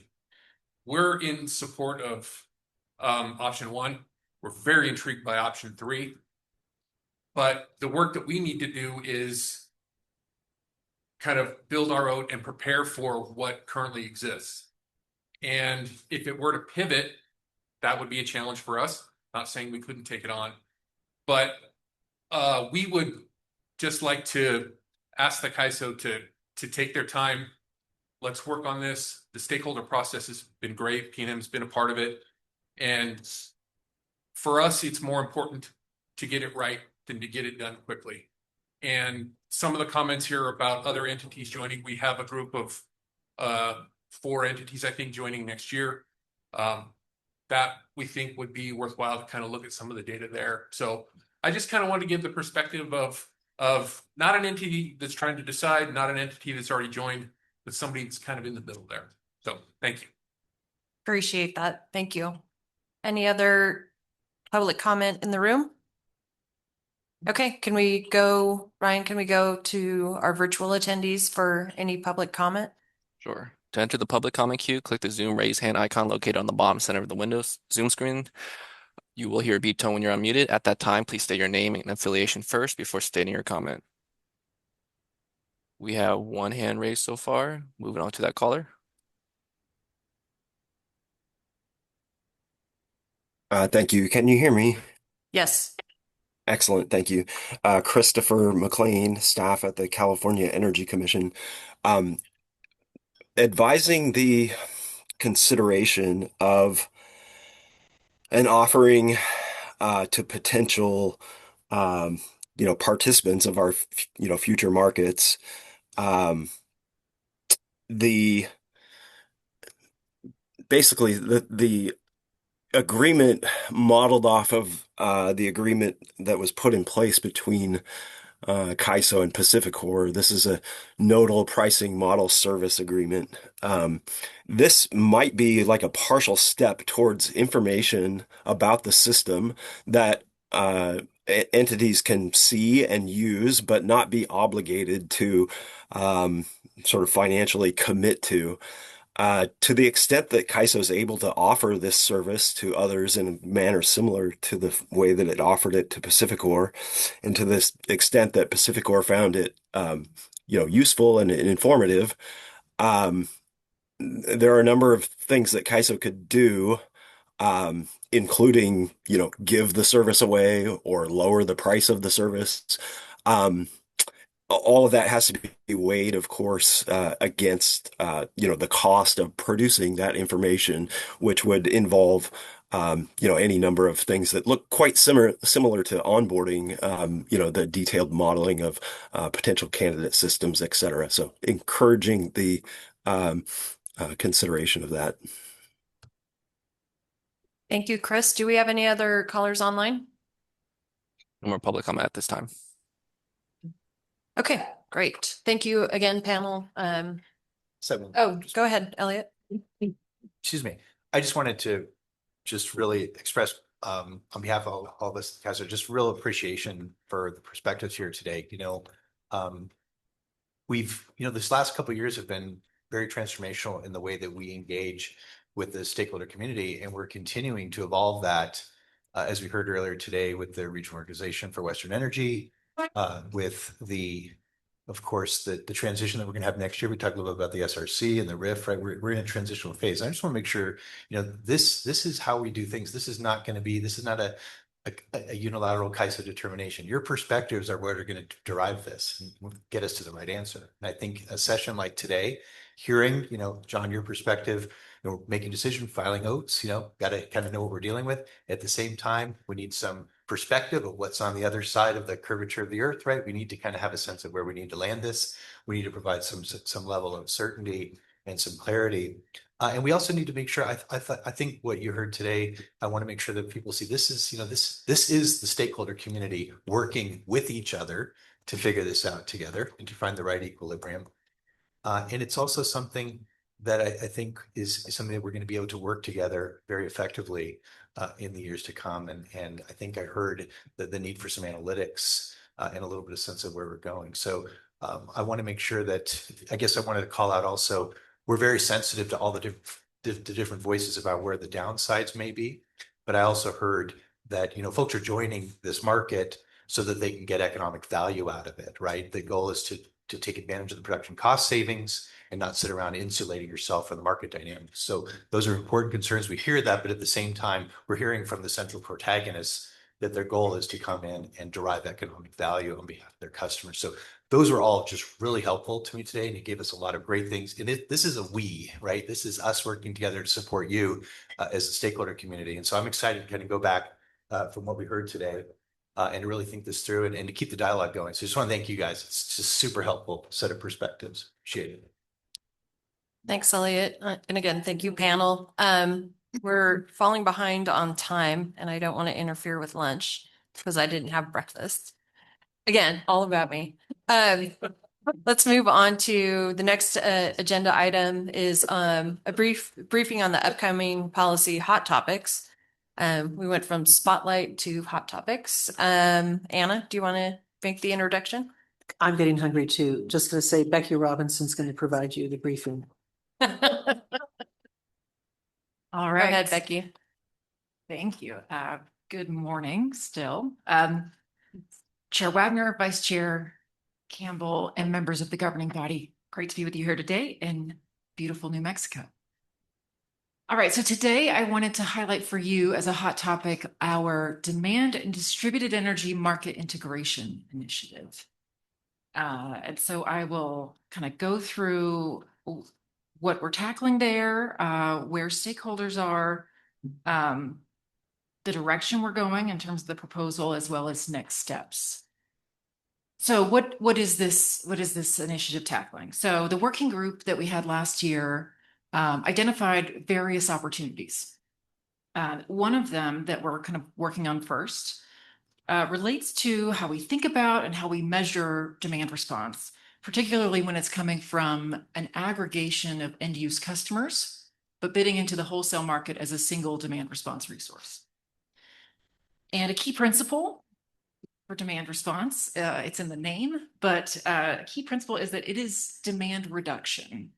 And I call that out, but to contrast that with thinking about generation on the grid, right? Which is net injecting onto the grid versus demand response, which is just reducing that demand from customers. So under the current rules, the way we think about and we measure what's the maximum amount of demand response that we can count in the wholesale market we think about all of those end-use customers in the aggregation, any and all of them could reduce their demand to zero. But they can't sort of provide more demand response than that. That's under the current rules. And again, that's because we think of demand response is reducing demand. It's not net injecting onto the grid. But the opportunity that's been identified is to say, well, could you get a little bit more flexibility from your demand response resources if you instead thought about it as for that wholesale demand response resource, for the aggregation as a whole, it can reduce the demand to zero for that aggregation, rather than looking at any of the individual end-use customers that that make up that wholesale. So that you can imagine that there might be one particular end-use resource that is injecting onto the grid where that's allowed, where they've been cleared to do that through their local distribution company and so forth. But that might sort of, in aggregate, allow the demand response to deliver more. So to reiterate, it's a difference between thinking about demand reduction at that end-use customer level versus demand reduction at the wholesale demand response resource level. So where stakeholders are. Demand response providers are very supportive of this. They actually want us to go further. They would like us to allow net injection from demand response resources onto the grid more generally. There's also opinions from another side of the stakeholder community that are raising questions and maybe have some concerns that we need to work through in terms of how this interacts with retail rates, and in particular thinking about net energy metering. And so the proposal as it currently stands, we just released a revised draft proposal last week. So the point why we're pursuing this, what we're really interested in as the market operator, is to incentivize, if you will, or provide opportunities for more demand response when wholesale conditions warrant. Because we want all the resources that we can, more resources to us is a positive thing, right? Especially on potentially tight days. As far as the concerns about how we're thinking about those concerns we're hearing from stakeholders about, interaction with retail rates, the energy metering, I'll say that nothing in the proposal that we're talking about actually changes the eligibility of resources of retail customers. It doesn't change the eligibility for retail customers to participate in demand response resources. So that's something it already exists under our current demand response rules. They might be raising it because here we're sort of maybe providing a way to increase the quantity of that demand response that can be provided. And so you might see that as exacerbating the concern, but the proposal and the change we're talking about doesn't create the concern, right? The concern's already there. As to the question of should we go further, this question gets to how the transmission system is considered in processes like generator interconnection, for instance, which I want to note is different than our market operator role, right? These are rules that apply to how you participate in the day-ahead real-time energy markets. But so informed by how the ISO balancing area thinks about how the transmission grid is considered in generator interconnection processes, going further to allow demand response resources to sort of net inject as a wholesale resource in the market would actually sort of reduce deliverability for other generation resources that have, again, gone through that generator interconnection queue where there's been upgrades performed as needed to the transmission system to sort of make sure that the generation can get to the load and so forth. But we are open to the fact that other transmission service providers or balancing authority areas, they might see it differently, right? So this is an interesting nuance that's coming up again in these market rules, but where how you treat the transmission is kind of part of the rationale for why you would arrive at a certain set of market rules. And so next steps, We just released the revised draw proposal last week. We actually have a stakeholder meeting tomorrow to hear reactions from the stakeholder community and further discuss these issues. We plan to continue working through concerns and questions with stakeholders. And finally, we anticipate this being a stakeholder spotlight item next month at the July meeting. And to be able to bring you a decisional item potentially as early as August, could also be October this year. So really wanted to just highlight this for your attention, and we'll be talking about it more next month, and happy to take any questions on this or other items. Any questions for Becky? Any questions? You lucked out. We don't have any questions for you. Thanks. Okay. Appreciate the update. Thanks. Next we'll move to, I know, public comment. I got it. Okay. Any public comment in the room? Okay, let's go online for our virtual attendees. Enter the public comment queue. Click the raise hand icon located on the bottom center of the Zoom window. You'll hear a beep tone when you're unmuted. At that time, please state your name and affiliation first before stating your comments. No public comment at this time. Thank you, Ryan. Next, we'll turn to our agenda item, which is the big decision on the governing body nomination. This is a nail biter. I'll turn it to Stacy Crowley for the introduction. Thank you, Chair Wagner and governing body members. Yes, I'm here to introduce Chris Summers. He's with San Diego Gas and Electric and has been leading the Western Energy Markets Nominating Committee through this process. He is here today to present the committee's recommendation for Member Decker's seat, whose current term concludes later this month. I really want to extend my thanks to Chris for leading this year's selection process, especially during a time of significant turnover among the nominating committee members. So appreciate you being there and standing as someone with expertise, having been on the committee for a while. So with that, I will turn it over to Chris Summers. Thank you. Great. Thank you, Stacy. I think I have the easiest presentation of the day. So good morning. Happy to be here. Thank you for having me. I'm going to give an update on the nominating committee and then make a recommendation for the next governing body member. As you know, the nominating committee meets on an annual basis to determine if there are any expiring terms and who would fill those expiring terms. We began our work in January of 2026 this year. This year, Member Decker's term is expiring at the end of this month. So the question was whether we move on with another individual or renominate Member Decker, as Member Decker had expressed an interest in being renominated for another term. Next slide. I won't go through all the sector representatives, but again, it is a lot of extra work. Everybody has day jobs, so I do want to thank everybody for their help in getting through this process. Also want to thank Chairperson Wagner and Governor Eto for their support. Also want to thank Greg Fisher, who keeps us out of the legal landmines, and also want to thank Holly Taylor, who kind of keeps us moving along throughout the process. Next slide. This is just a kind of an overview of the steps that we take. The initial step is to make sure that there are sector representatives for each sector. From there, kind of the key threshold question is whether or not there is a member who is interested in another term and is eligible to serve another term. If the answer is no, then we kind of go through what you would call kind of a standard interview process where we identify interested individuals, interview them, and ultimately come up with a slate.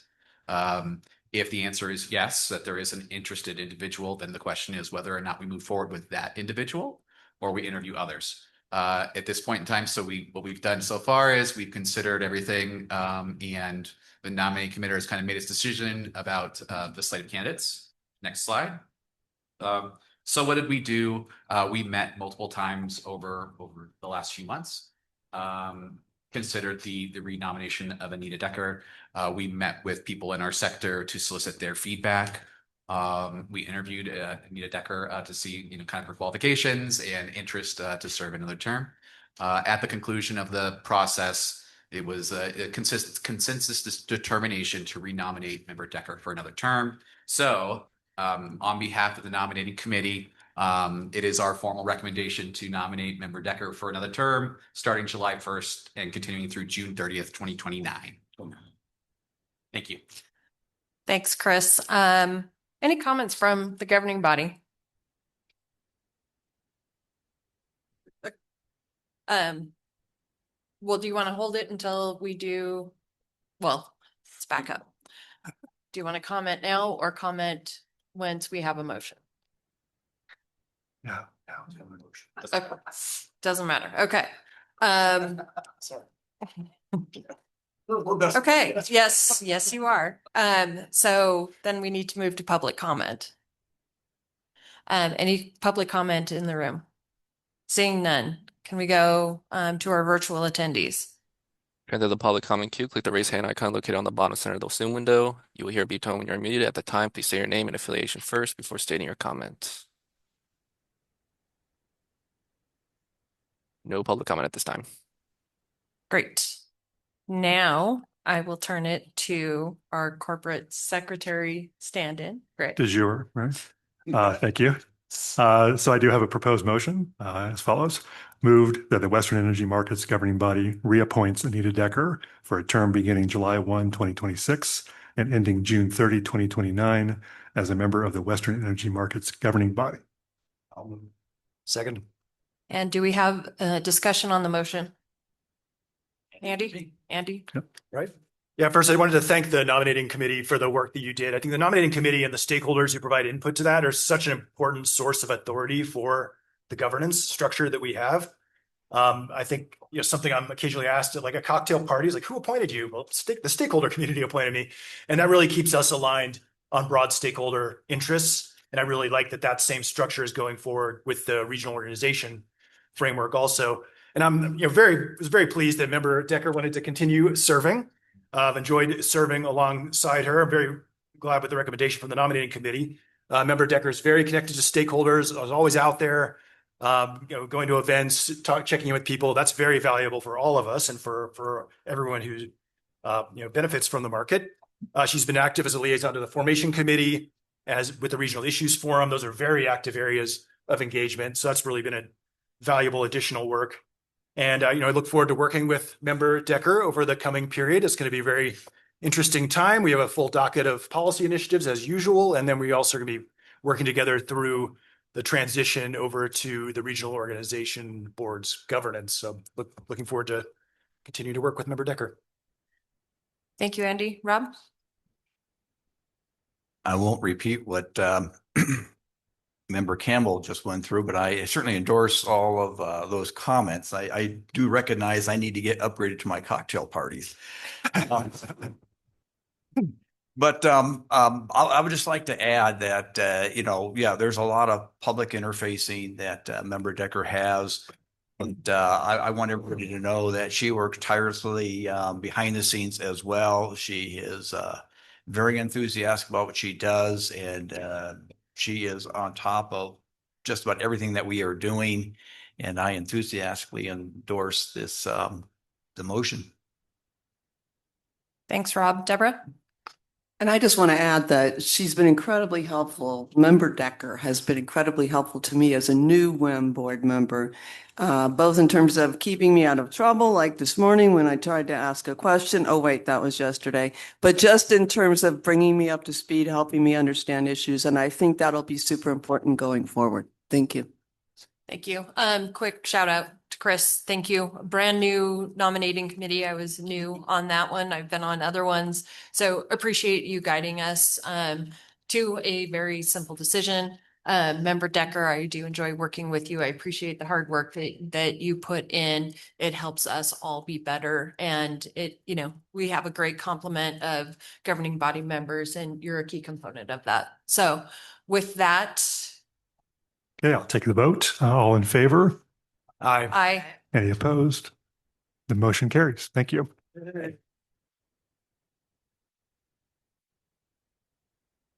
I was happy to hear that Anita didn't vote against herself. No changing your mind now. Next item is, oh yes, Member Decker.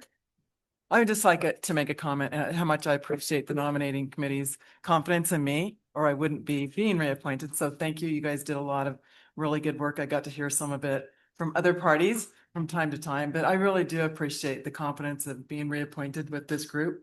I do think that we really work well together and we listen to each other and we get to really good decisions as a result of that. And there is a lot to do in the next 18 months. And I appreciate that I probably won't be here till 2029, but as I've said to Chair Wagner, I'm going down with the ship. Okay. Okay. Let's thank you, Member Decker. Let's move on to our next agenda item, which is the election of the governing body chair and the vice chair. I'll turn it back to you, Greg, for introducing the topic. Okay, thank you. So the treat for everybody who's stuck around is you're about to witness the season finale of Succession, WM governing body version. You'll see that they've been vying for these two positions all year, and we'll see which one wins. So I would like to turn it back to Rebecca to take nominations for the chair and the vice chair positions. Do we have any nominations for chair and vice chair? I would nominate Andy Campbell as the incoming chair. And I'll nominate Deborah Smith as the incoming vice chair. Then we need to move to public comment. Do we have any public comment in the room? We do still have public in the room, so that's a good sign. Any virtual attendees want to make public comment on our selection of our chair and vice chair? Enter the public comment queue, click the raise hand icon located on the bottom center of the Zoom window. You'll hear a beep tone when you're unmuted. At that time, please say your name and affiliation first before saying your comment. No public comment at this time. Okay, I'll turn it back to Greg. Okay, thank you. All right, I have a proposed motion. Bear with me. Moved that the WM governing body elects Andy Campbell to serve as chair of the WM governing body pursuant to section 4.3 of the Charter for Western Energy and Balanced Market and Extended Day-Ahead Market Governance, effective July 1, 2026 to June 30, 2027, or until such time thereafter as a successor is elected. And moved that the WM governing body elects Deb Smith to serve as vice chair of the WM governing body effective July 1, 2026 to June 30, 2027, or until such time thereafter as a successor is elected, whose role will include substituting for the chair when the chair is unable to fulfill their duties due to conflicts, absence, or unforeseen reasons. Anybody want to move? So moved. Second? Okay. And take a vote. All in favor? Aye. Any opposed? The motion carries. Thank you.